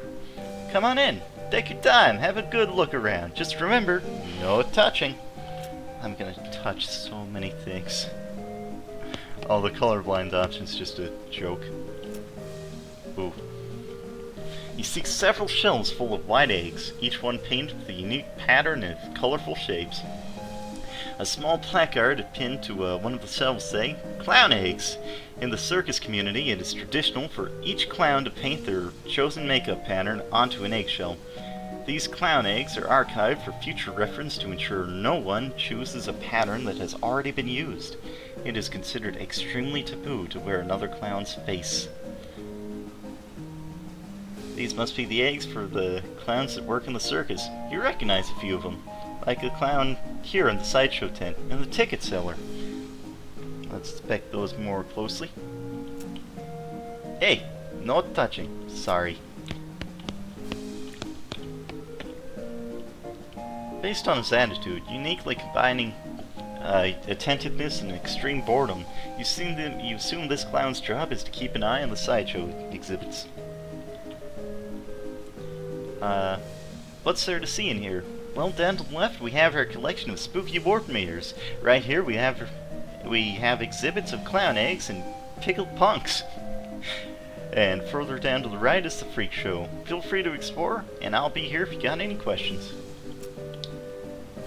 About these, people. Oh, you mean the freaks? Ain't they a scream? The one with the giant eyeball head is my favorite. Nice quiet fella. If you have any questions about the other two, feel free to ask them personally. I wouldn't want to be telling tales out of school. Since the eye guy can't talk, though, you can ask me about him. So, what can you tell me about him? Not much, I'm afraid, to be honest. He joined us about a year ago, maybe less. So, where'd he come from? No idea. Weird, ain't it? You'd think a fella that looks like that, you'd have read about him in the papers, right? How'd he get like that? Couldn't tell you. I bet you've got a theory, at least. Well, maybe you saw something no human fella should ever see. Ooh. Look at myself. Your reflection in the mirror is short and squashed looking, folded up like an accordion. You spend a moment moving back and forth in front of the mirror, seeing how the image changes. It's kind of amusing. Your limbs twist and writhe like snakes as you move around. It's a bit unsettling and your muscles ache a little sympathetically. Gah! This mirror somehow shows you what you'd look like in clown makeup. Bloodshot eyes stare back at you from a pasty white face painted with an odd pattern of red triangles. In the flickering lantern light, it almost looks like he winks at you. Brr. What's with the pickled punks? You lean in a little closer to inspect the jars. They mostly contain malformed and/or mutated animals pickled from formaldehyde. A three-headed kitten, some kind of ferret, or weasel with 8 legs. A twisted Mobius loop of snake without a head or tail. Weird, crazy stuff. One shelf seems devoted to huge, gross, pale stubs, like fat, featureless white worms the size of a sweet potato. The one on the end is larger than the others and has shiny black eyes. Someone painted its face with an apparent parody of clown makeup. Yuck. Let's take a closer look. The pasty white face has been painted with little blue triangles over and under the eyes. The creature has a long, thin slash of a mouth as well, and the area around it has been painted with bright red lipstick. The black eyes flash red as the thing suddenly thrashes in the jar, spinning to face you and stretching its mouth open, revealing rows of yellow shark teeth. You stumble back with a cry of shock. Got you pretty good there, buddy. What is that? It ain't a real critter. It's made of rubber and clay and the doll parts and such. Got an electromagnet under shelves to move it with. Should have seen your face. You about jumped right out of your boots. Alright, Drake. Have a good one.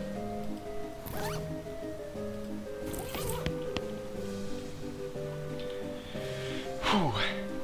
This guy is a startling sight, even for a circus freak show. His entire head is one enormous eyeball. As you look him over, he stares back at you. Not that he's got much choice.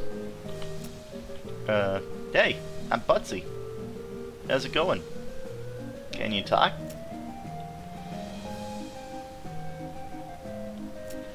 You move a little aside and lean over the rope to get a closer look at the guy. He's basically just what he seems to be at first glance. A guy with a giant eyeball for a head. You do notice two things, though. First, he has an odd lump at the, well, you'd call the base of his skull, if he had one. A sort of crumpled, fleshy mass the size of a fist. With a squint and some imagination, it almost looks like the crushed and shriveled vestigial remains of a human head. The second thing you notice is that his ankles are locked to the side of him, are locked to the legs of his stool, and the legs of the stool are bolted to the floor.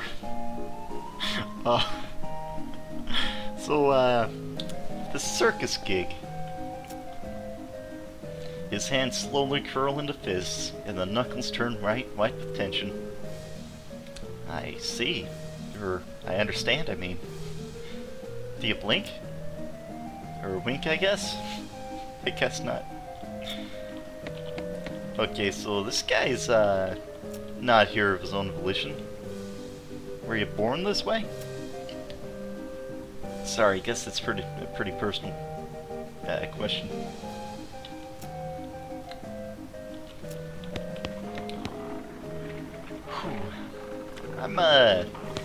I'm gonna take a quick break here, because my throat's getting kind of sore, and I'm out of water, and this game kind of involves me reading a lot of text very quickly, and I'm yeah, you know. Be right back.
Alright, yeah, I'm back.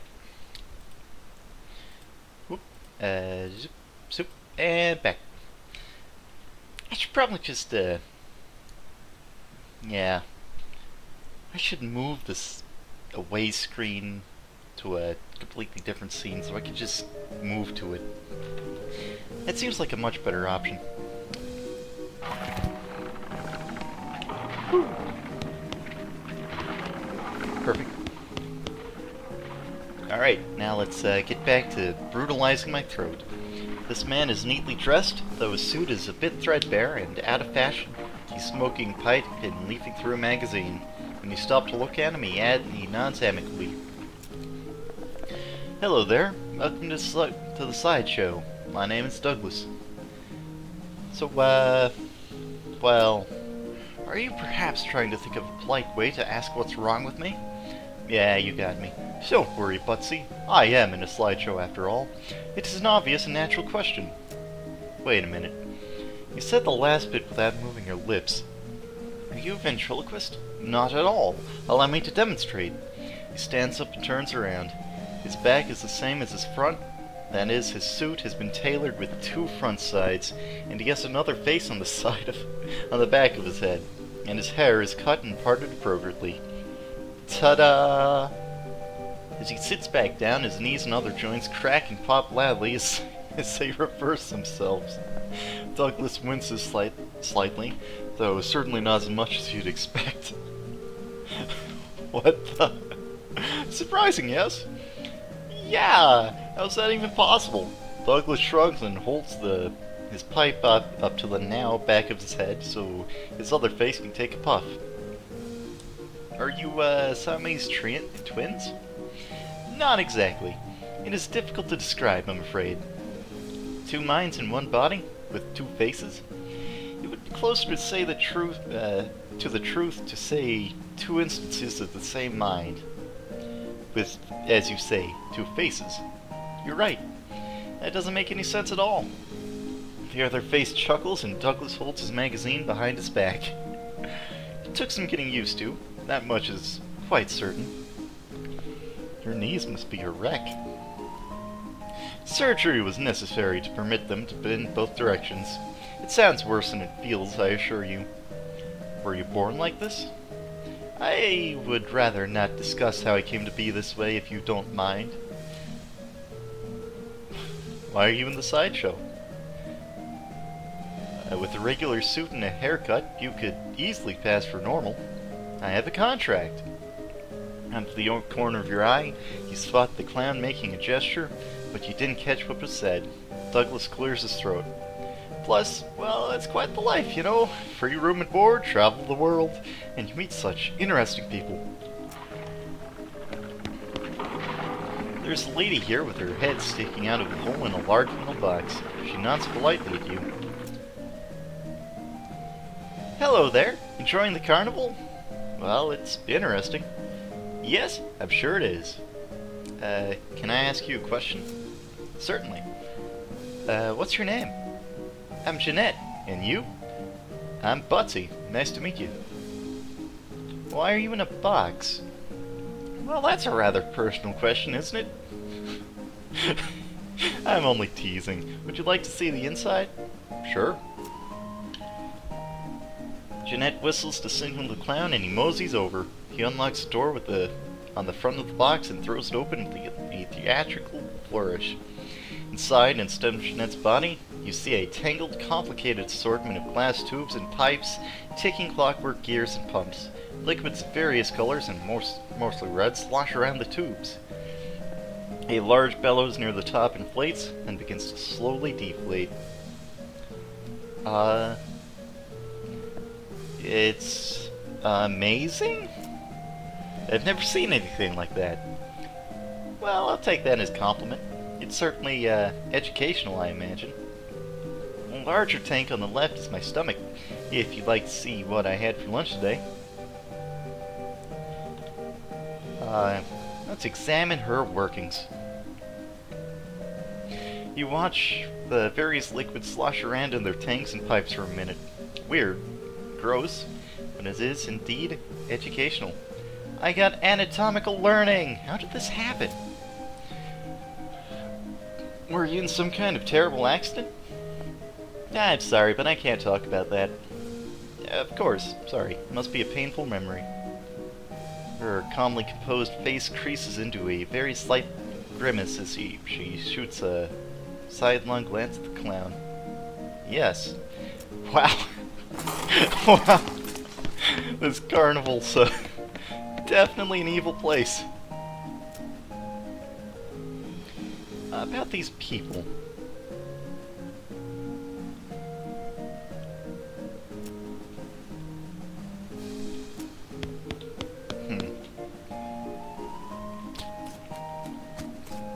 Alright, now let's go in here. Like, huh, or not.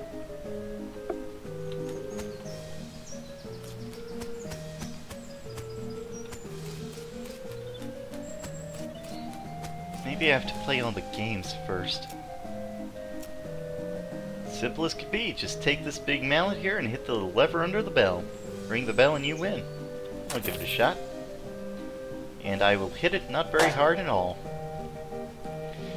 You heave the mallet off the counter and struggle to carry it over to the lever, which you don't so much as hit as drop the mallet onto, completely out of breath. The little silver bell striker doesn't move at all. Wow! Is there a word for when something is so unimpressive it actually becomes impressive as a result? Crumple.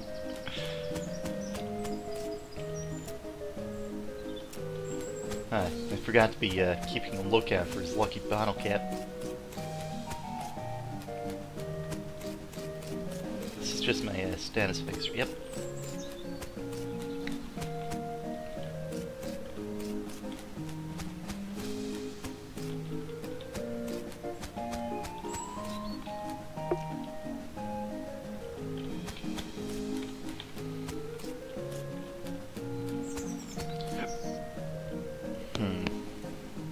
I saw everything in here.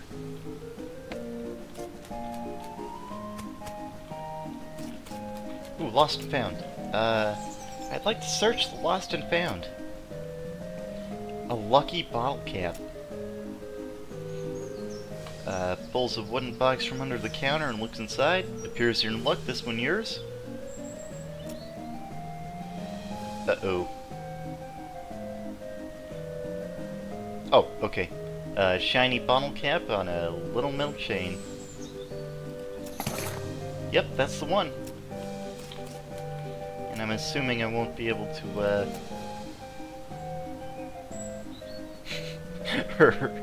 Nothing. What, you just figured you'd see if I had anything you liked? Look, there is no such thing as an honest thief. You gotta pick one or the other. Darn.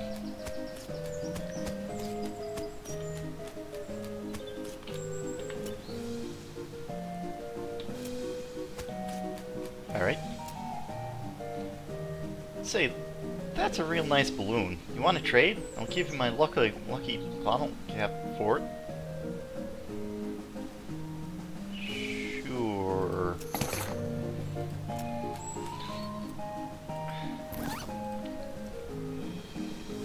Presumably this belongs to that kid, because you can't imagine there's more than one person around who can be so into a little bottle cap that they'd hang it onto a keychain.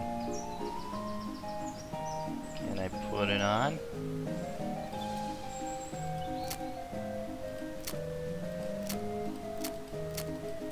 Nope.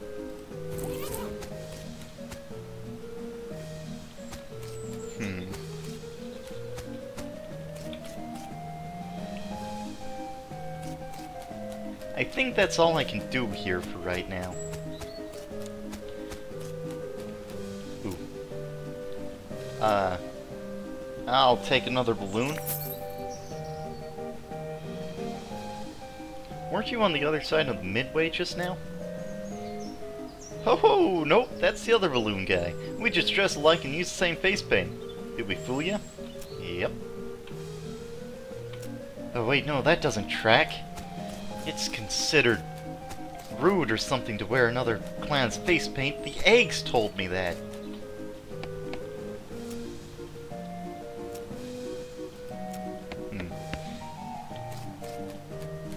Yeah, I'm just gonna assume that's all there is to this for now.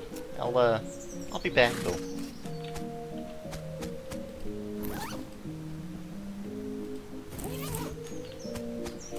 Let's, ooh.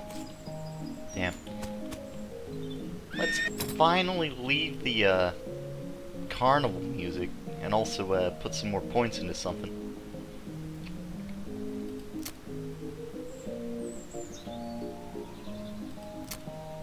Like shooting Annie. Or an even better snake, which I want. Better snake and shooting Annie. Perfect. Ooh, and I still have enough for...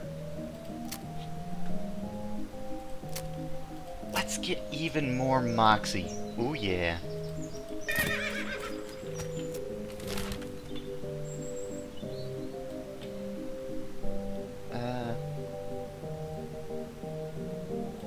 Alright. Here's that new place I found. Howdy there, I'm Wanderin' Sally. Howdy Sally, I'm Butsy. What's your line? Trading. I wander all around these lands, just like it says here on the label. And I buy a little here and there and sell a little there to make my way. Care to see the wares? Sure thing. Hey Big Bear, welcome to the stream. How's it going? Well, if it ain't old Wanderin' Sally. Been quite a time since I saw her last. So she's a trainer, I guess. Yep, but she don't keep any particular route. She's been out Bourne Springs way in quite a time. Am I forgetting about anything? Alright, I still have to take the purple grass back to the nun. That's all there is. Alright. That pickaxe reminds me that I also have multiple pickaxes. I think. Somewhere. No, I have multiple shovels. Let's sell one of those. Now, I also had 2 pickaxes, I think. Yep. Sell one of these. Work boots. AP and armor. I'll stick to the silk boots, thank you very much. Fungicide bomb. Can kill a lot of goblins at once, but it takes a while. I'll buy one of those.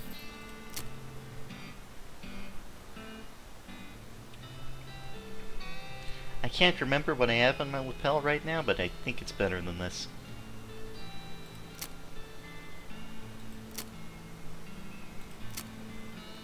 And buy some needles. And I'll pass on the work boots. Nope. Toasty. Prickly.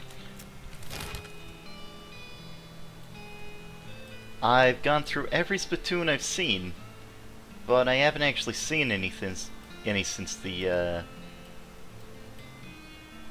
silversmith's house.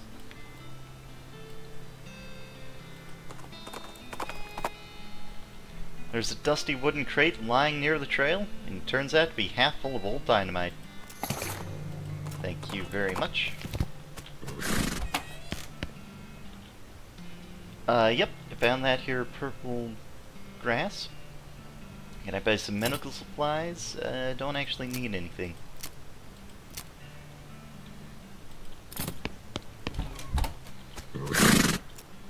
Alright. Professor's house.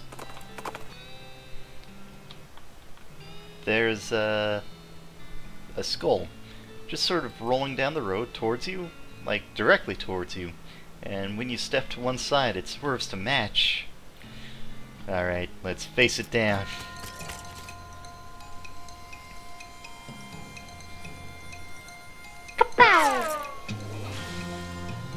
Bang, bang!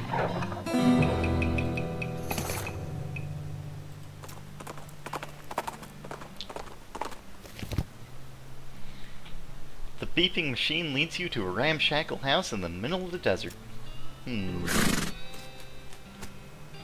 Coffee cactus. And I got a green thumb perk. Whatever that is. Wrong.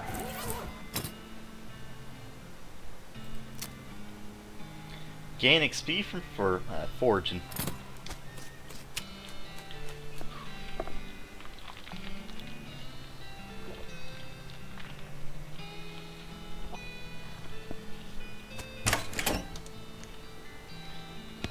Purser's house. Ooh, it's a mirror. This appears to be an extremely powerful magnifying mirror. Basically an inside-out microscope. The microscopic mites that live in your eyelashes seem to be getting along just fine. The Professor's toilet isn't in very good repair. Let's flush it. Yeah. These books are so boring, it's a wonder the shelf isn't full of holes. A map annotated with circles and lines. Ooh. Hey, partner. You looks like some kinda egghead. Guess we should introduce ourselves eventually.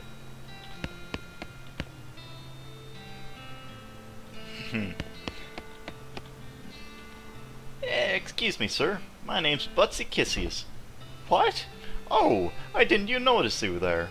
Come in. I'm not used to visitors, but some folks generally call me the Professor. Is there anything I could do for you? Well, I found this beeping gizmo, and I sort of followed the beeping, and it led me here.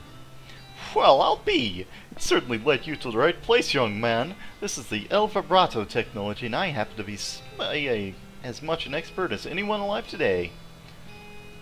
El what now? El Vibrato. They were an ancient race that lived here long before humans. Well, they mostly lived underground, so they might still be living, as far as I know. Never seen a peep of an actual person, though. Just the machines they left behind. Or are they space aliens?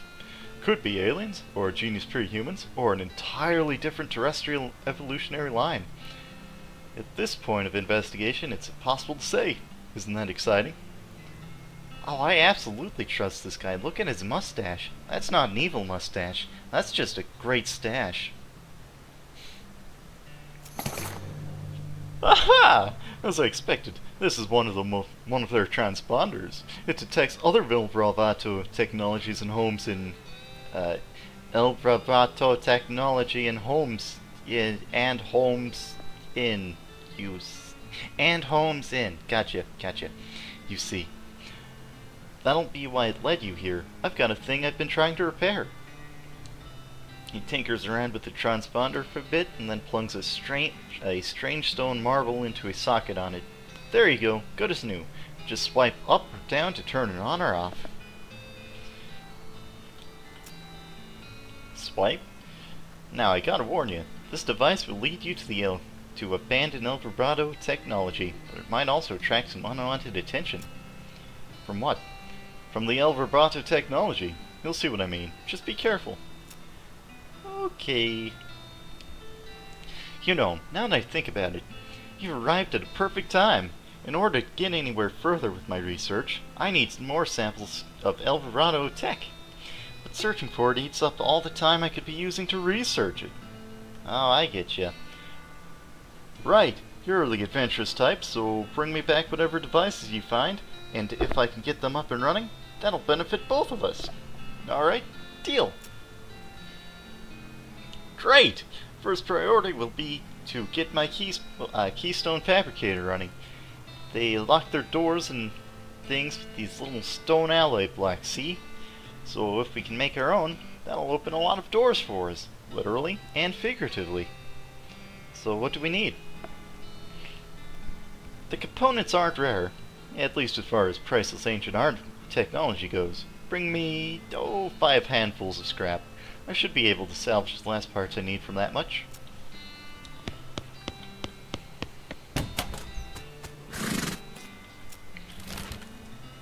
Alright. I think that's literally everything I can do on this side of the map. I could be wrong. Or can do right now. I could be wrong, but... Ooh! I was wrong! There's new places! I spot an astonishingly large horse apple in the distance. You are literally astonished by the size of it. It is very large. I found the big apple. Let's go there now.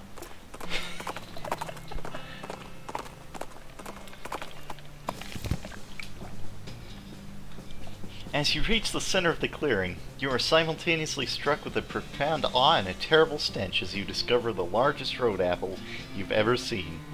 You can't even imagine how this got here. Was it a giant horse? Was it 200 normal-sized horses acting collaboratively? Either way, they should have sent a poet. Yeah, they should have.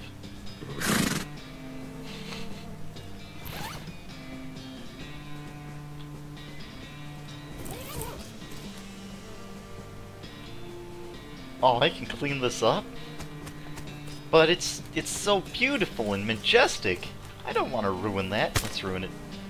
I make a tiny little dent in it. Let's keep... Oh, I could just farm experience. Oh, nope. No, I can't. Keep digging. Keep doing it.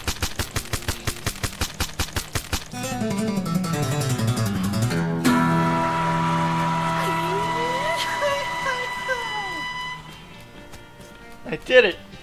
I broke New York! I mean the Big Apple! And Diffie thinks I stink. Which makes sense. I've been rolling around in poop for the last however long that took. Let's raise some more base... No. Yes, let's raise some more basic stats.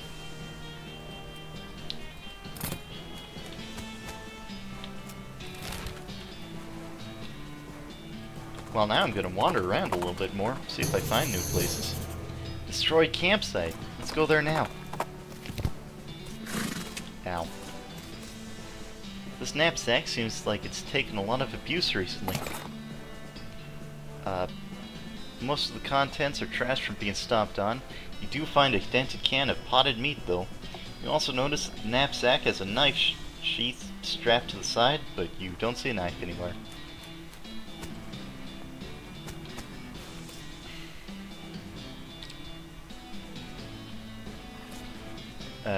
Looks like it was trampled by a whole herd of cows. There's something odd about it, though. Yikes. You think maybe this used to be a person? What a mess. Cows did this to a guy? I reckon so, judging from these tracks. But something about these tracks ain't quite right. They ain't spaced out right, and they're uneven. I'd say either the cow that made these tracks was drunk, or it was a cow that made them at all. Alright, let's follow the tracks. Since you have reason to believe these tracks may be a fake, you could either follow them or head in the opposite direction. Huh. Let's go the opposite way. You head in the opposite direction for about half a mile and discover another campsite, this one unoccupied. You observe the campers carefully from a distance before approaching. Considering that they're dressed as rodeo clowns for some reason, you're a little hesitant about approaching at all. Ugh, there doesn't even seem to be a rodeo anywhere nearby. Why would they do that? Let's approach the camp. Ow! This rodeo clown is playing a harmonica. The tune he's playing basically goes doot doot doot doodle doot doot doot. He nods politely but keeps playing. He's eating a large hunch of meat. He narrows his eyes at you as if to say, mine. It's a three-man tent, which probably sleeps about 40 clowns. This clown is idly juggling a knife. Howdy, stranger. You guys are a long way from the circus, and your eyeliner makes you look like a demon. You know about our circus? Yeah, Barnaby Bob's Traveling Circus something, right? Up north? It's Barnaby Bob's Perfectly Normally Traveling Circus sideshow. Yeah, that's the one. Way up north. What are you guys doing all the way down here? Camping? You can tell by the campfire. No, what I mean is, Why are you guys camping all the way down here, so far from your home? Oh, well, we're on break, so we decided to take in the sights. What sights? This is the middle of nowhere. Nonsense. Check out those cactuses over there, and those mountains, and all the sand. Plenty of things to see. Wait a minute. You guys walked all the way down here from the northernmost part of the territory for sightseeing? On your break? They get real long breaks. You have a good union. Do you know anything about that wrecked camp nearby? Clown with the meat chuckles quietly. Somebody's camp got wrecked? Why, that's terrible. Whatever happened? Well... Oh, I think you know what happened.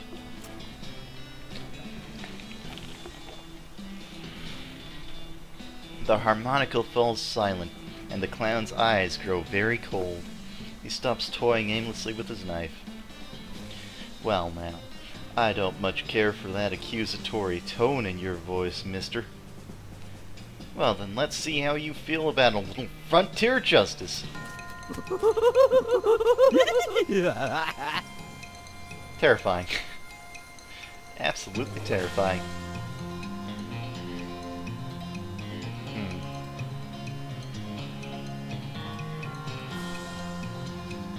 It's a clown mook, and a knife clown. Let's take out a couple of these here mooks first. Okay.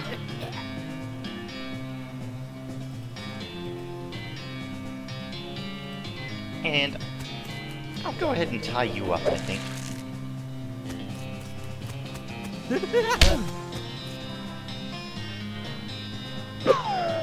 Ooh, you whiffed. You whiffed. Alright, let's do it. Shoot, Nanny! Excellent. I hit once. Bang.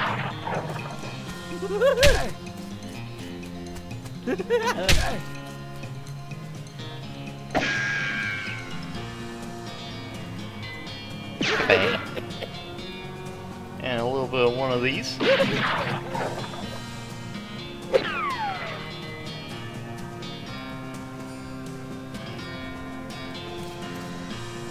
Break the cover. And build our own cover. Which you can't shoot through because guns don't do dick to cover. Also have a snake. Boom.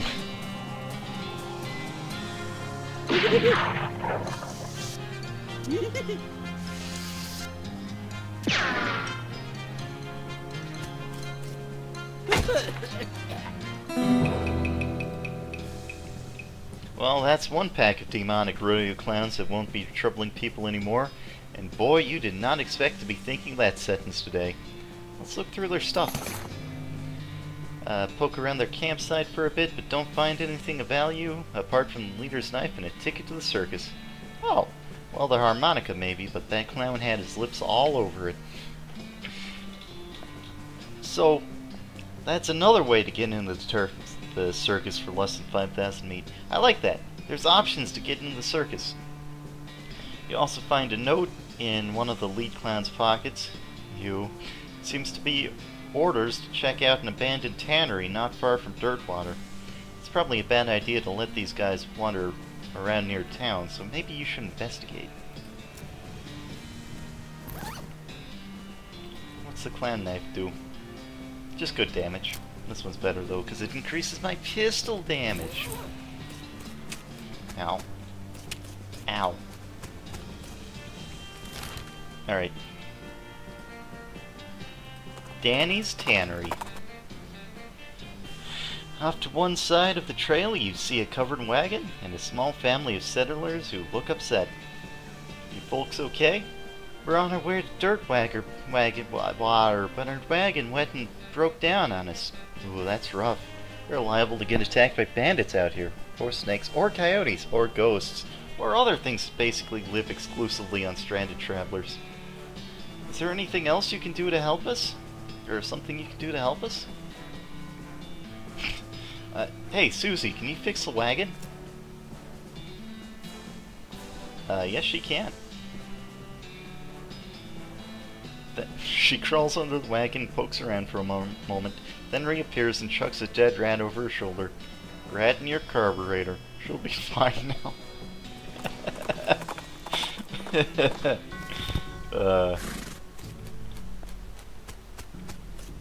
Alright. What's up with that tannery? It sounds like there's a lot of fighting going on inside the tannery, except instead of the regular fighting sounds you're used to, like shouting and gunfire and chairs being broken over people's backs, you hear a lot of ghostly bellowing and shrill cackling laughter. Sounds like a real bad scene, in other words. I'm wearing spooky resistant pants, right? Yes, I am.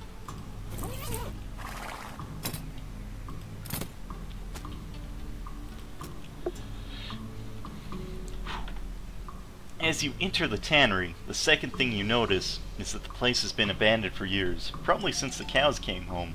A lot of the equipment is wrecked, and all of it is covered with dust. The first thing you notice is that there is a bunch of rodeo clowns in here fighting with, well, they aren't cows exactly. They're more like the possessed skins of cows. That's a little strange, because you've seen people wearing, for example, cow leather chaps, and you've never seen anyone being attacked by their chaps. Maybe there's something about the tanning process that makes leather impervious to possession, and these cow ghost whatevers are untanned hides. In any case, the clowns and cows seem preoccupied enough with their fighting that they haven't noticed you. At least, not yet. Yeah, no, the writing in this game's pretty good.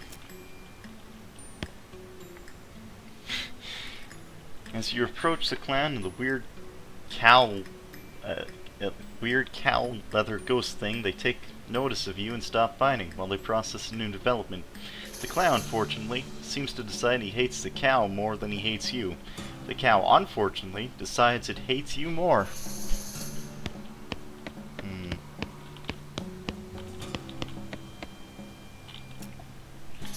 I don't care much for these clown fellas, but if they're against the cows, maybe they're alright. You won't be satisfied leaving here with any cows alive still, will you? Only been a short time and already you know me so well, Haas.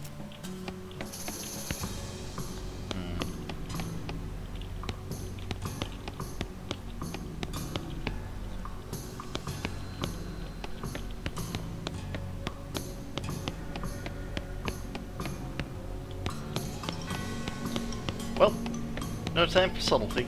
Might as well, let's heat this cow right on back.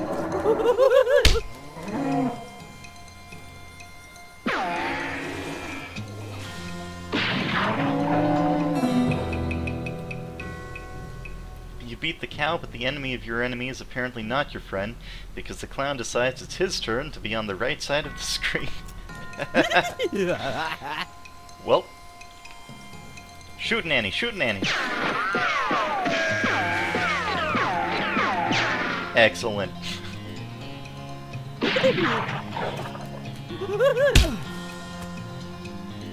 Here, go ahead and have some bad medicine.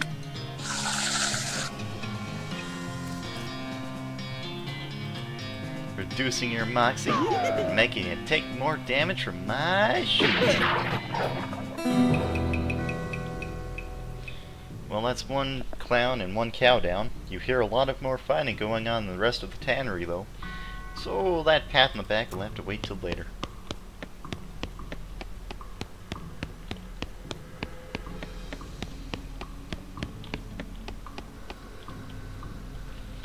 Your attempt to sneak up on the cows fails, assuming you were even sneaking and not just moseying over.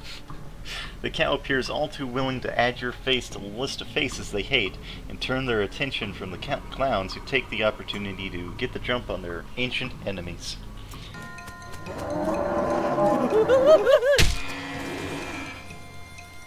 Shoot Nanny, shoot Nanny.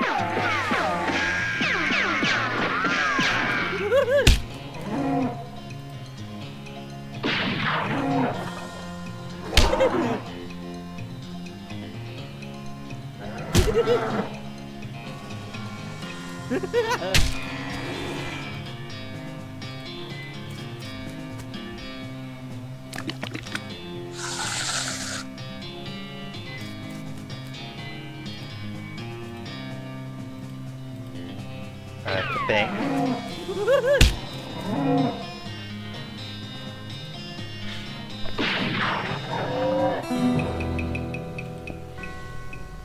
True to form, the clowns who were once on your side now betray you. Well, I have a shooting Annie, and it might damage you once. Hard to say. Nope.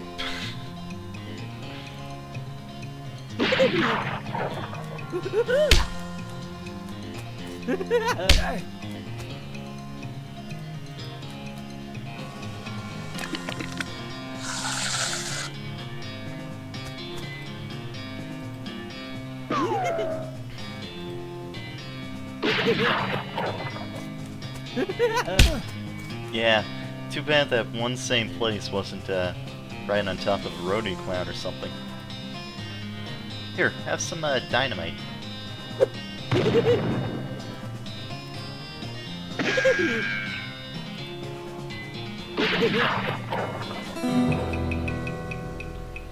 It feels kind of strange to be fighting alongside demonic clowns, but I guess war makes strange bedfellows. Ugh, please ignore the fact that I just used demonic clowns and bedfellows in the same sentence.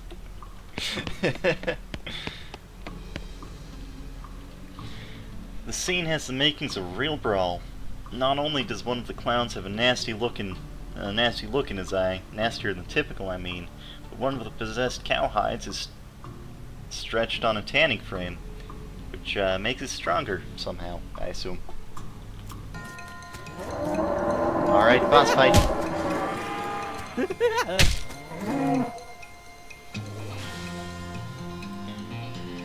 Let's lower your moxie. And then shoot Nanny. Shoot Nanny. Shoot Nanny. Yes! Haha! Best shoot Nanny ever!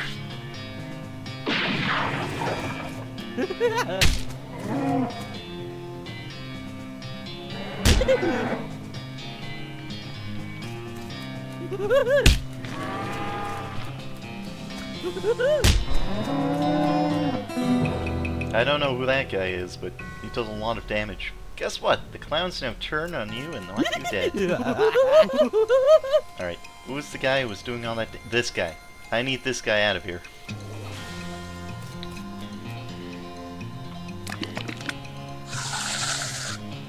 Let's lower your moxie some. Throw some dynamite.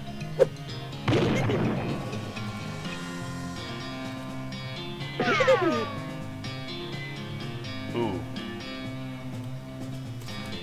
And then disable him. Because I can't kill him this round.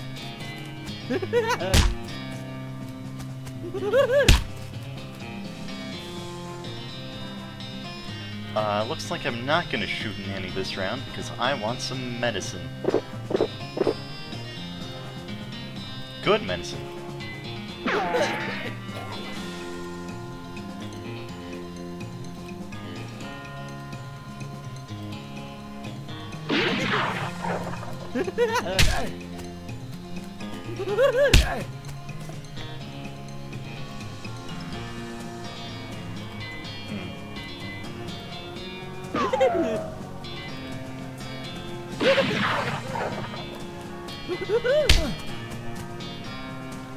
Alright, last guy. I'm gonna heal in case, you know, I need to.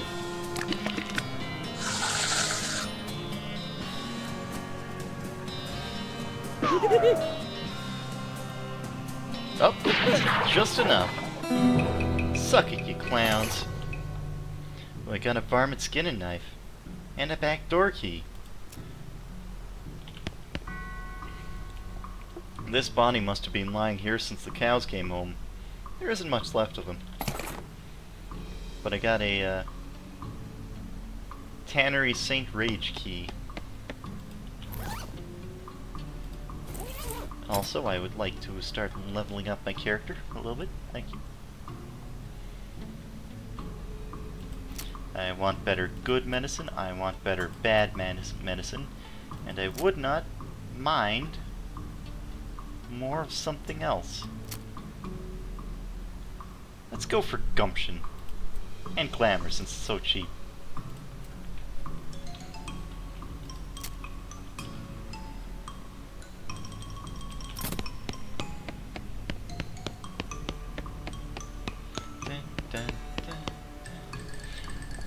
This door is locked, but the key you found on that clown looks like it'll probably fit. If you're sure you want to go out there. Sounds like one hell of a fight is happening. Yep, let's go. Oh boy, oh geez. This is not a good situation to be in. You quickly hide behind some of the old tanned hides. Huh. Is that why they're called that? There are 3 clowns out there, each armed with a nasty looking knife. One of them is licking his knife, and the sound makes you think that maybe he is literally sharpening the blade on his tongue. They are facing down 2 of the stretched hide cows, and a monstrous thing that looks like an entire cow skeleton draped in flayed cow skin. I bet you lot think you're real clever breaking through to the human plane. Did you think we wouldn't follow you? Oh. Did you think you'd find a weapon here to use against us? Or are you just trying to escape?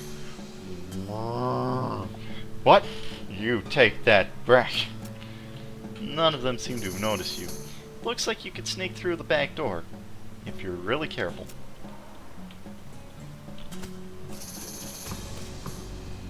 Quietly sneak up to the door. Thankfully, the crazy monsters out here have more pressing concerns than a single human sneaking around. Hey, partner. Well now, that's a hell of a sight. We could just sneak back out of here. The hell we could. Fill your hand and let's do this. I agree. Let's go fight. When they see you, the clowns and cows stop hissing and mooing and posturing at each other. Hey, who the hell are you? Candygram? Uh-oh. Now's our chance! Get him! Uh-oh.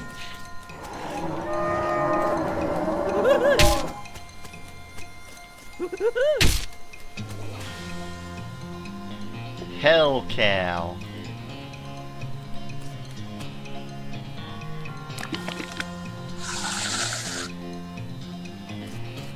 Alright, let's shoot Nanny, because I love it.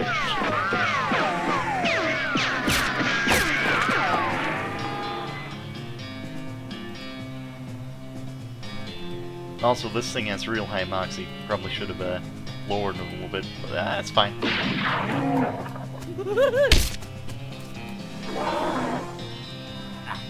Ooh.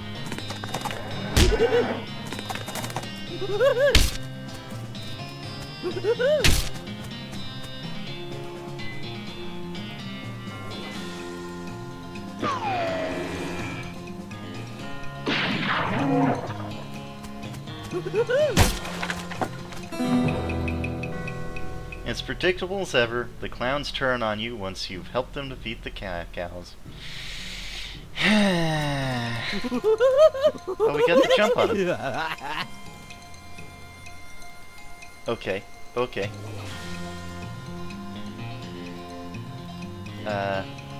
You I can get out of the way early. I think I want to do that. By applying some bad medicine.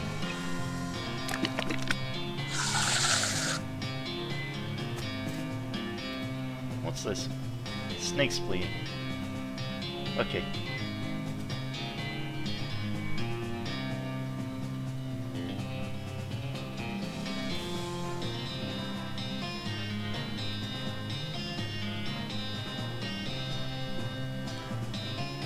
I could just throw a bunch of dynamite.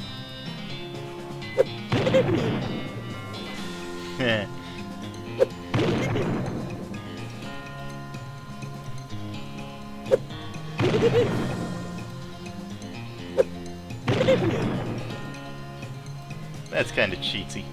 No wonder dynamite's so expensive. Ow. Ow. Christ.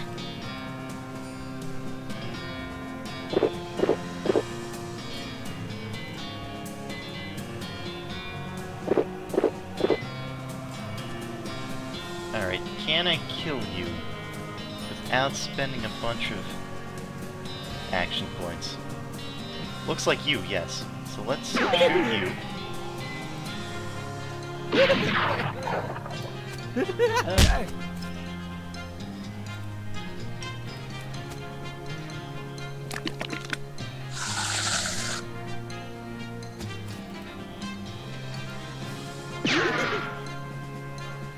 And you can finish it.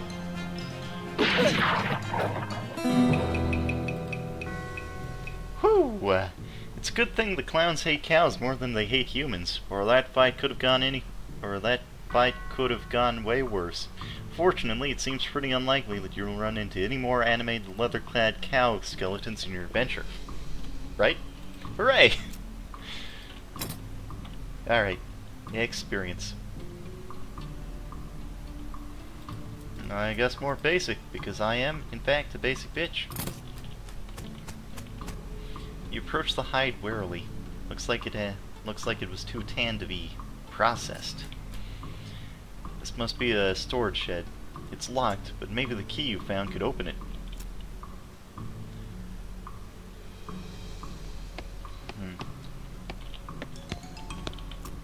Nothing better after a hard fight than a tall glass of loot. Got that right. Oh, I could build a crate. Let's talk to this guy first. There's a guy back here hiding behind a barrel. He isn't very good at hiding. Oh, thank God! You ain't one of them horrible clowns! Nope, I'm Butsy Kissius.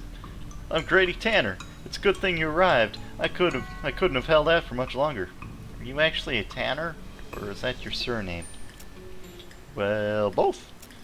So what are you doing in here? Hiding. What I mean is, why are you hiding in here? Because I don't want to die. Look, what's your story? Well, I was scavenging for tanner materials. Cow's bane ain't as easy to go get a hold of as it was back in the old days. While I was searching, those cows showed up, and then those clowns showed up, so I locked myself in here to hide. What's cow's bane? It's an herb for tanning leather. You can't grow it in large batches anymore because cows show up and wreck the place. So there's other stuff we generally use for pig leather and so on. It's not as good though. Cows wreck your herb gardens?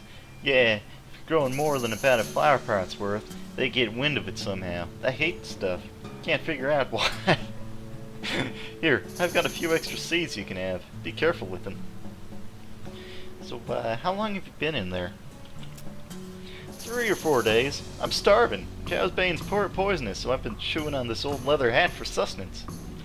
Seriously? Yep. Want some? No. Look, I took care of the clowns and the cows, so consider yourself rescued. Wonderful! Thank you. As soon as I get a new shop set up, you can count on me for any leather goods you need. And first one's on the house. You wouldn't happen to know where I might set up shop, would you? What happened to your old shop? Care to guess? Cows? Yep. There's an empty lot in Dirtwater you could probably use. Great! I'll head right there. Thanks a million, partner. I owe you one. Let's build a crate, I guess. It's a crate. Let's open it up. I got...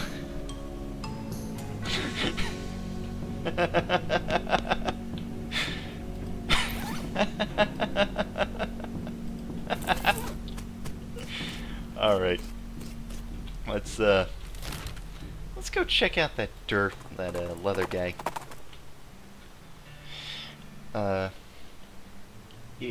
I found a crate that has fell off the back of a cart LTD stenciled on the side, which seems a bit on the nose, but hey, free stuff is free stuff. I got 3 full canteens and a handful of nails.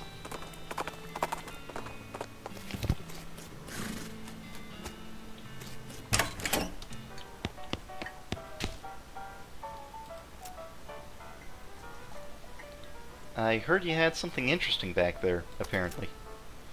I'm not sure what you're talking about. Maybe my info's too old. I found a note from some travelers that passed through here about 8 years ago. Oh, yeah, that was the previous bartender. He had a, little trick he used to offer to show people. It's what got him fired eventually. That senator's wife wasn't amused. He He rummages under the bar for a minute, then blows the dust off a tiny piano, about 9 inches tall. Here, you can keep the piano, as long as you don't ask me about the trick. Thanks! Now I have a miniature piano that I can use for something, I guess. It'd be the right size for a foot-tall tickler of the ivories, but the windy key on the side seems to indicate that it plays itself. Sure. It's so merry, so tinkly.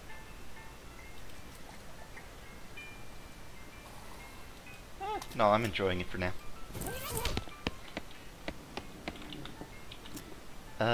Need help with anything?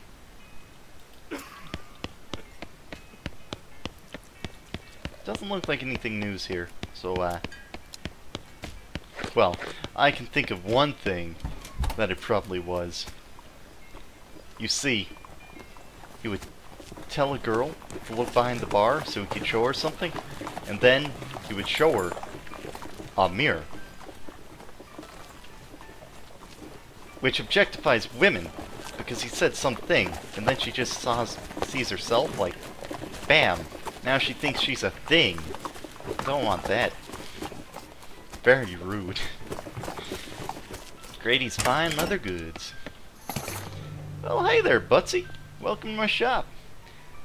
Looks like you've gotten yourself set up nicely. Sure have. Here, let me give you a little something. Thanks. Show me your goods. Wait, first, what's that thing you gave me? Oh. Increases the damage of a melee weapon by 3 to 4. I don't really use melee all that much, but I'll keep it. Show me your goods. The fine bandolier goes on your lapel. What do I have on my lapel? Right the first time. Is it this? Is it this? That's the lapel. Yeah, the lapel's good.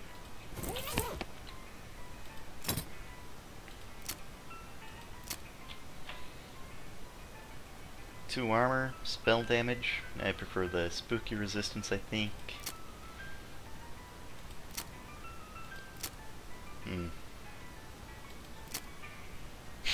Flexible chaps and inflexible chaps. Excellent.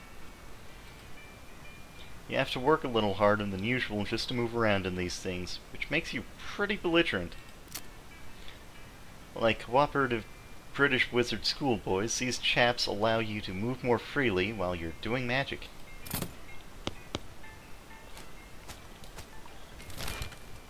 Alright, I might be able to do something in the circus now that I've killed a bunch of clowns, but let's go to the railroad camp instead.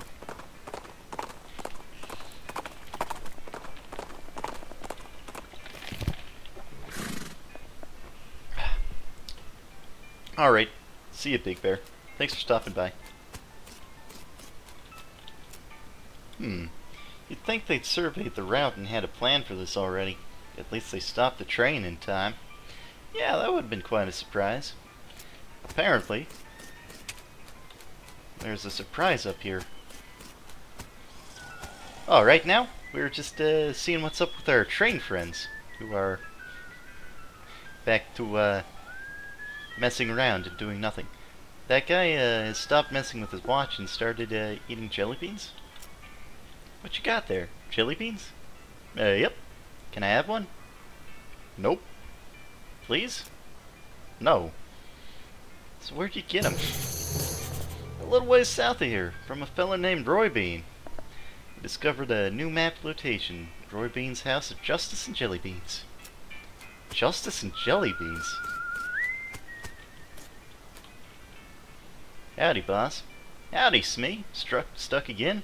Yep. Got ourselves one hell of a canyon to cross and no materials for bridge building. Any ideas? There's an old mine town up north called Breadwood. They opened a lumber camp after the mines dried up. If you can fix a deal with them for the lumber we need, I can handle the engineering side of things. Okay. Where is it? Of course, anything you can find to build a bridge out to build a bridge out is fine by me, but that seems like the simplest solution option. I'll see what I can do. It's one of those pay telescopes for tourists. This one was designed by a promising young artist named Edward Munch.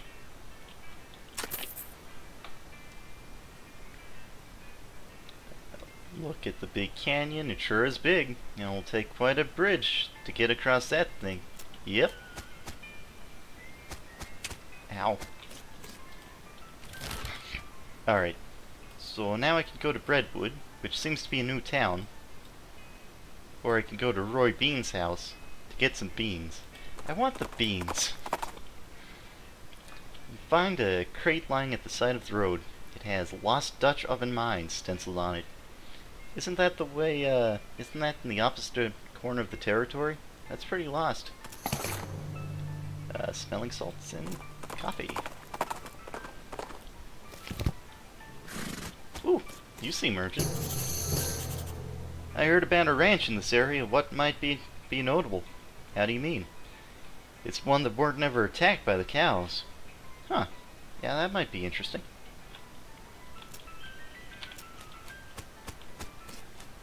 Ooh. Roy must prefer to perform his morning ablutions outdoors. Let's perform my own Gussy Up a Bit 5 experience. What is this thing even hooked up to? Master of Flushing. Achieved. What is that?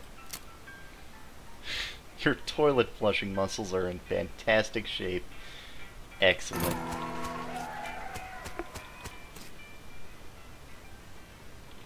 Ooh, what's for sale? There's a single yellow jelly bean inside in this case with a sign that says Paraguayan murder bee honey jelly bean, very rare, 6,000 meat. What kind of lunatic would pay 6,000 meat for a single jelly bean? Not this kind, that's for sure. A spittoon!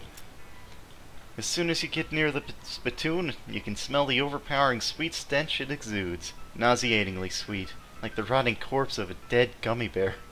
Let's look inside. Garish rainbow colors swirl together in congealing psychedelic madness. Is Roy using jelly beans as chewing tobacco? Yes, of course he is. More. We're talking about a bowl of jelly beans that have been sucked on, half chewed, and then spat into a brass bucket. Do you seriously want to put your hand in that swill of artificial coloring and thickened saliva? It will probably never be cleaned again.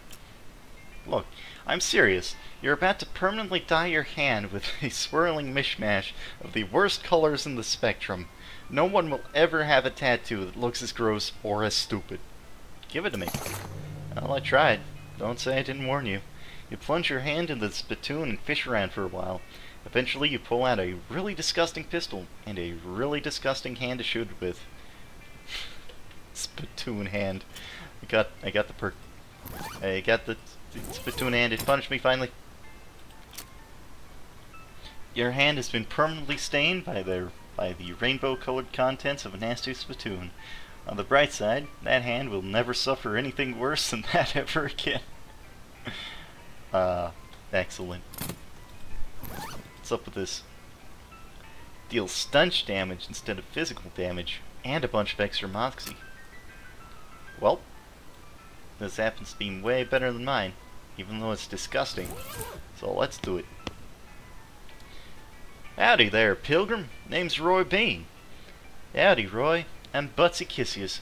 What do you do here? Well, when I first came to these parks, I was all about two things: dispensing justice and dispensing jelly beans. I was the biggest name in the bounty hunting and candy selling anyone ever heard of. Well, gosh, what happened? Oh, nothing particularly tragic. Got old as all, hung up my pistol for good. He points at the walls. He's pointing at an empty hook on the wall, over a spittoon. I still sell some jelly beans from time to time, but they're out of fashion. This old place, it's just a jelly bean museum now. Seems like the sound out front isn't very accurate then. How do you mean? Well, if you aren't dispensing justice anymore, maybe it should say museum. I guess you got a point. So about those jelly beans. For a jelly bean museum, I sure don't see very many jelly beans. Ha! Bunch of crooks and shady characters stole 'em. All 3 jars. Suppose they think I'm a soft target now that I'm retired. That sucks. I'll help get some back. I haven't noticed anyone, point... Huh. That's actually the first platoon perk I got. Maybe people will act differently, but, I haven't noticed anyone act differently to me yet, so, no. I'll help get him back. Well now, I certainly appreciate the assistance. Can't offer much in way of reward, but I can tell you which way the first group of thieves went, if you happen out in that direction. Jelly Bean Thieves' hideout. I'll go get 'em. Not for sale, not for sale, not for sale.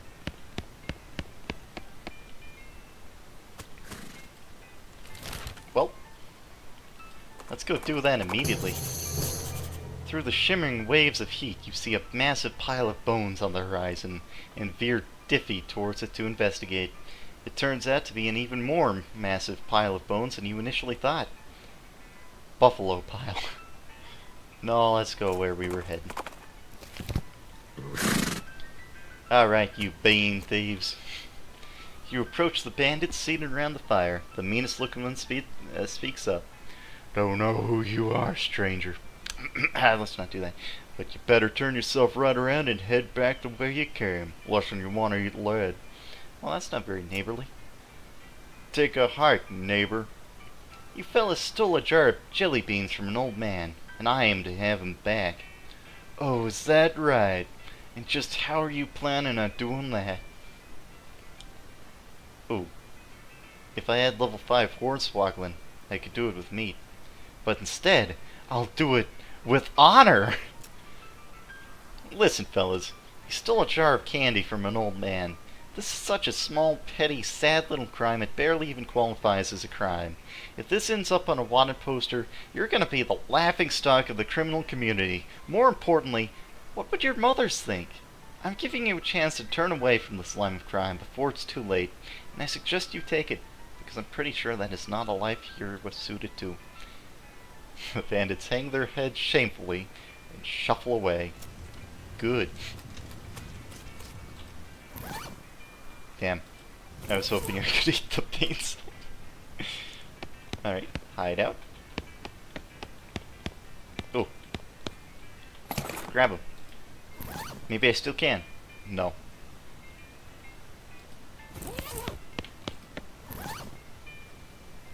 This big jar of green jelly beans are in excellent condition. Judge Roy Bean will be excited to get them back.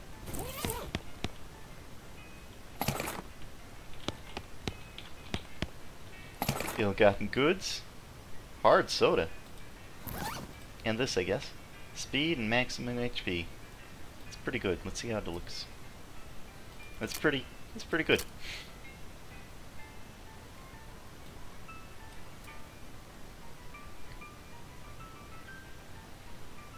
I'll keep that in mind. I might put Moxie on that. Oh, right. The other thing. But hard soda. This sweet beverage is like regular soda, but for adults. Alternatively, it's like regular booze, but for children. It's a sealed crate. Dynamite. Ill-gotten goods. Soap and meat. Huh. Only 1 jar of jelly beans.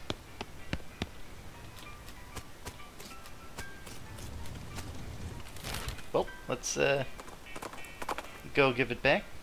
Gah! A shirtless man in tight, stretchy pants charges at you out of nowhere. No more mushrooms, no more yogurt, no more exploring my inner consciousness while running in place. I'm gonna kill something. Kill it and eat it. Holy jeez. Let's find him. A Kurtz Colt runaway. Yeah, it's a lot of muscle.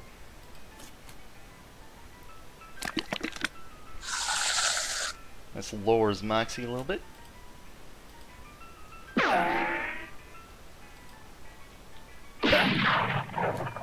Yeah. Yeah! Yeah, that would,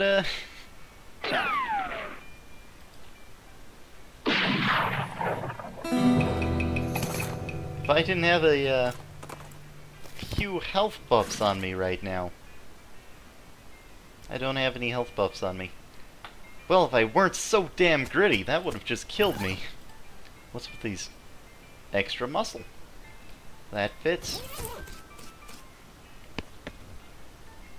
Howdy, Butsy. You recover that jar of jelly beans? Sure did.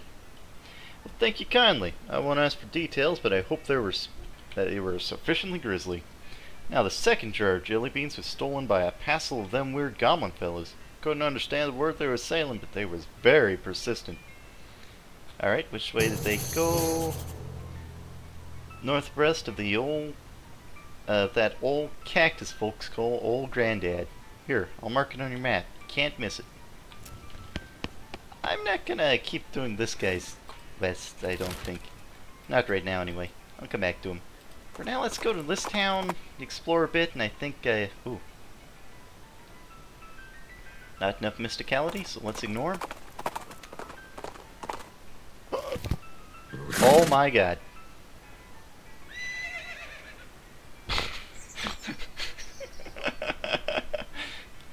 Well, I'm gonna explore here a little bit. Yeah, I know. It's crazy. It's crazy in here. And then I think I'm gonna call it good.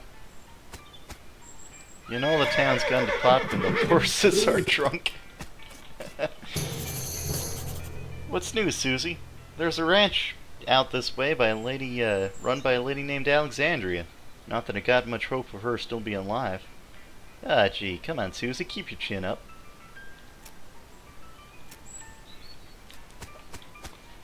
Breadwood Mare. Hi there, Mr. Mayor. I'm Buttkiss here on behalf of Manifest Destiny Railroad Company. We need to help. We need to build a bridge in a hurry, so I'm here to cut a deal with you for your lumber.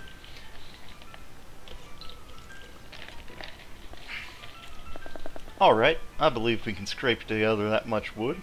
What sort of down payment are you offering? I sort of expected you would just pay us, or bill us. You want that much lumber with no payment up front? Are you serious? I could probably offer you free train rides. Well, I do enjoy a nice train ride.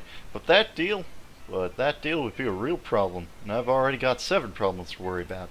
Oh? The mayor glances at the list of problems posted on the wall and paces around nervously.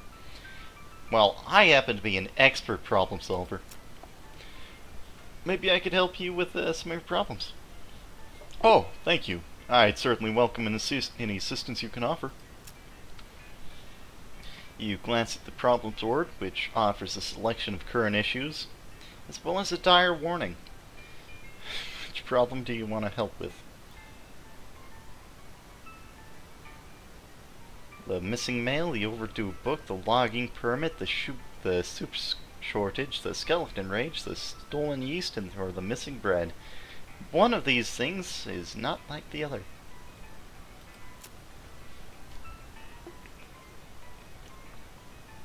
Our last batch of mail never got here. We don't know if something happened to the mailman or what.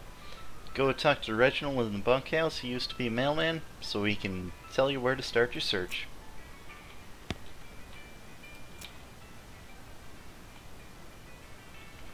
So, nice, I can take them all at the same time. What about the overdue book? Our library's only got 4 books, so it's serious business when someone doesn't return one. Our record saved was loaned out to a lady named Alexandria. That was a couple of mares ago, so I don't know her, but we've got her address.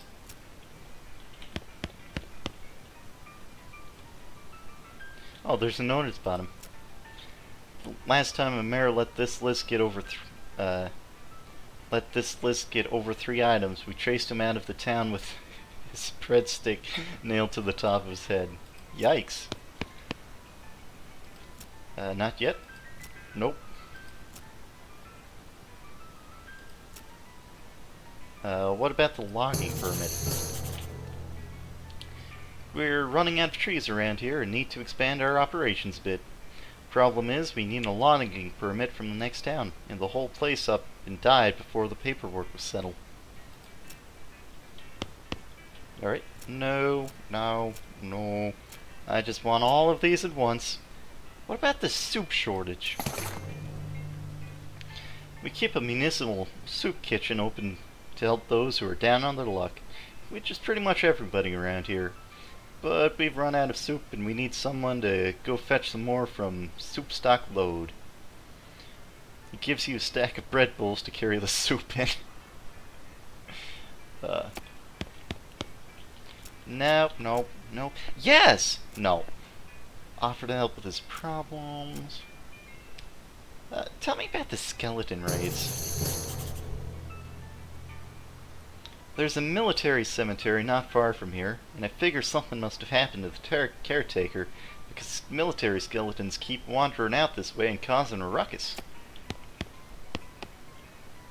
Nope. Nope. Nope.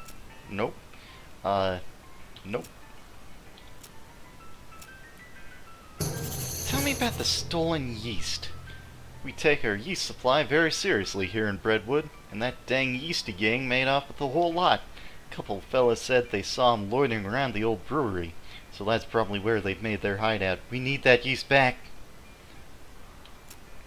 Alright, good night, Mangoes. Thanks for watching the stream this whole time. Good luck with your good luck with your classes tomorrow. Oop. Yikes. Alright. One last item. Tell me the last one. The Baker boys cleaned our bank right out, and that's not a bit fabulous if you ask me. Fortunately, they haven't been too secretive about the location of their hideout. Can you get our bread back? I mean, the place is called Breadwood. We have to have some bread.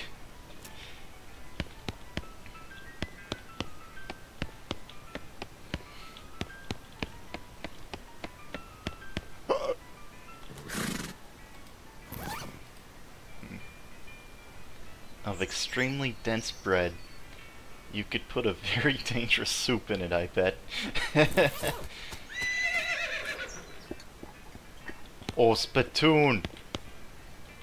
This is a spittoon, and an unusually full one. Probably best to leave it alone. Nope. Look, this isn't Mom and Pop's Family Fun Time Saloon. This is a dive bar in a dive town. The people who drink in here are mainly drifters and desperados. Don't go splashing around in the literal scum of the earth. I'm gonna. Seriously, don't. This is wrong and disgusting. It is vile behavior. I have my face right up to the thing. What's it look like? No, I'm not telling you. Why are you doing this to me? I had to skip lunch today because I couldn't stop thinking about you and these foul spittoons. I've got my hand right in there, splashing around. La la la, I'm not listening. You find nothing. You are the worst person in the world. Ha! I found something alright. Like a necrotic skin disorder, I bet. Actually, it's a pair of boots, so there, Mr. Delicate Stomach. Boots, great. Boots full of bandit spit. I hope they have to invent a whole new kind of trench foot just for you.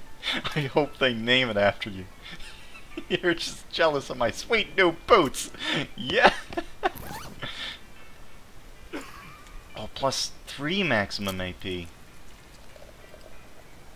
I like it.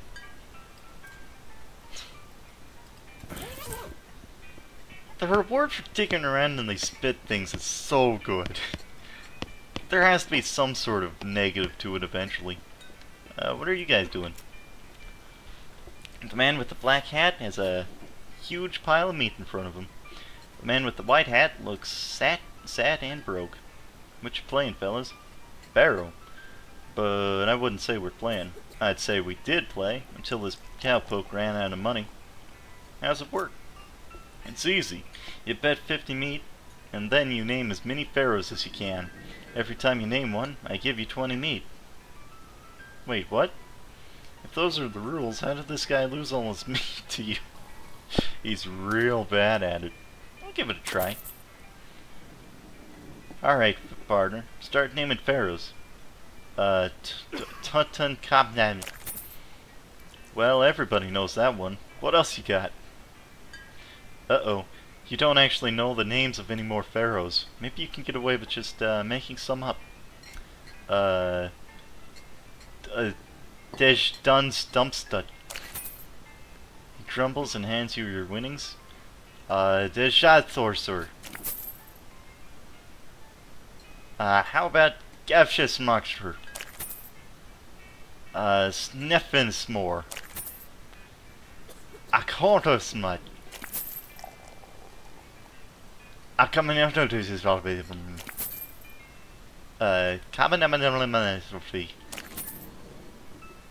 And that's all I got. The man in the white hat scowls. Table's closed. Get lost. It's a post. Trade with it.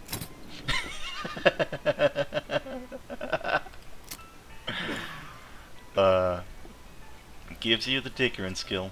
I already have the dickering skill. Thank you very much. Modern steak oiler. Thank you. Wet boots. Hot resistance. Yeah, sure. Blank postcard.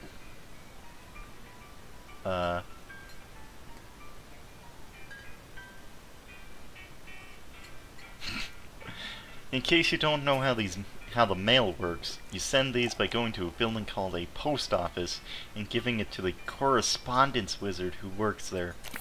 Yeah, I'll buy one of those. A lasso. Disables a target for 2 rounds.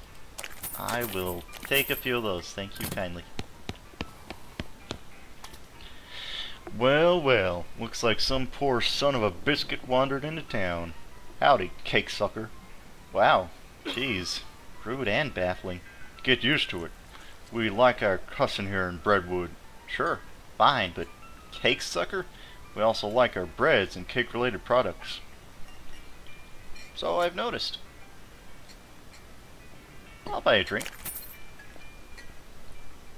Don't I get to choose? No. Well, thanks. Got a bourbon. What kind of bourbon? Breadwood bourbon. I'll drink it.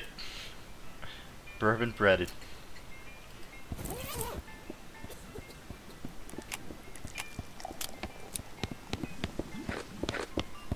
Just 2 old friends reminiscing about good old times and occasionally showing one another their guns in a non-threatening way. This guy is grimly washing dishes. He notices you looking and waves you away, irritated. It's your partner. Not much of a bar. You want anything? Whiskey and a beer mug? Heh, nah. I'll keep my head clear for a spill. It's probably dangerous to interrupt this.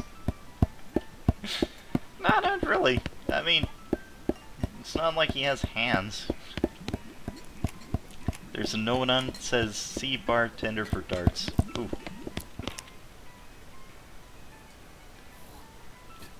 We don't take kindly to strangers. Don't need your kind around here. Did you say need or need? Well, anyway. So about those darts. Ain't got no darts. Dang it. About the guy washes dishes. That muffin lover ran up a tab he couldn't pay off. So now he gets to wash dishes. Some of them dishes I've been saving for just such an occasion.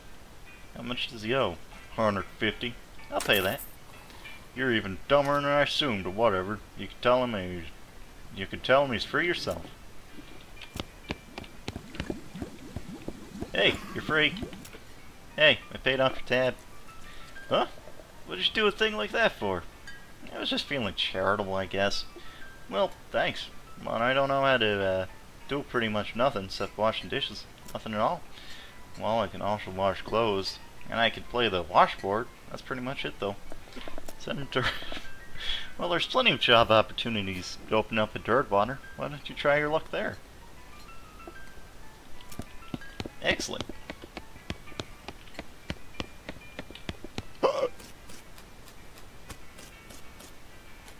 Bunkhouse? Ooh. On the one hand, it's a modern convenience. On the other hand, it's got 0 privacy. Flush it for fun. Yeah! There's some water and a few miscellaneous toiletries provided. Ah, much better. This guy seems very focused on beard growing. Hey, are you Reginald? Who the fukashi are you? I don't know that word. Name's Buttkissy? Name's Butsy Kissius. Mayor's got me investigating some missing mail. Said you could give me a line on where to start looking. Oh, yeah, alright. I gave up being a mailman a couple years ago, but I doubt they changed the system much.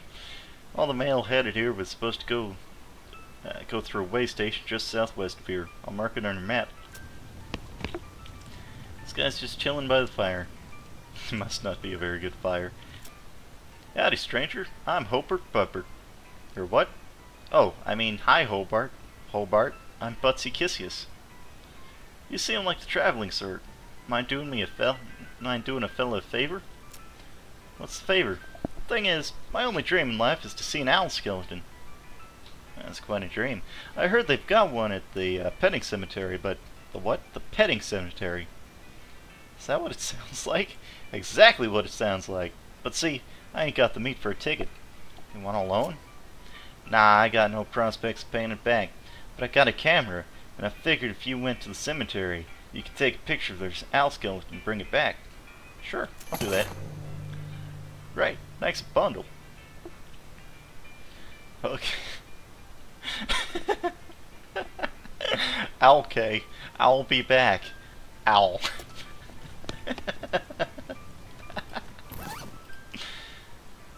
It's a camera with an owl-shaped aperture. Let's use it. This thing is only good for taking pictures of owls, or things shaped like owls. Camera technology is early in its infancy, you know?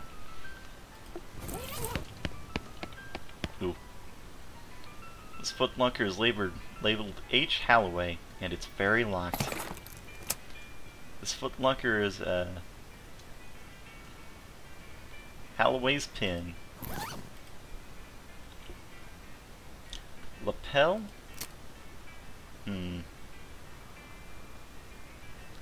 I'll put on Halloway's pin.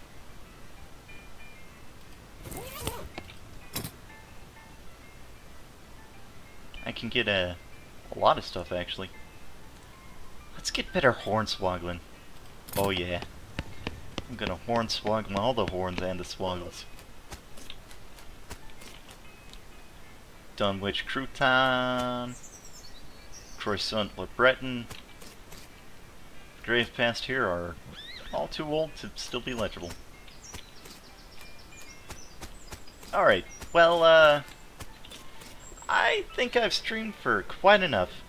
Thank you for, before I do that, I'm gonna turn off the, miniature piano because it's getting a little bit, I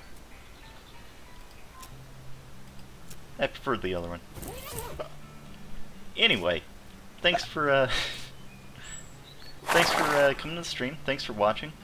Thank you to Atomo for hosting me. That was great. And hope you enjoyed. Have a good one. Bye.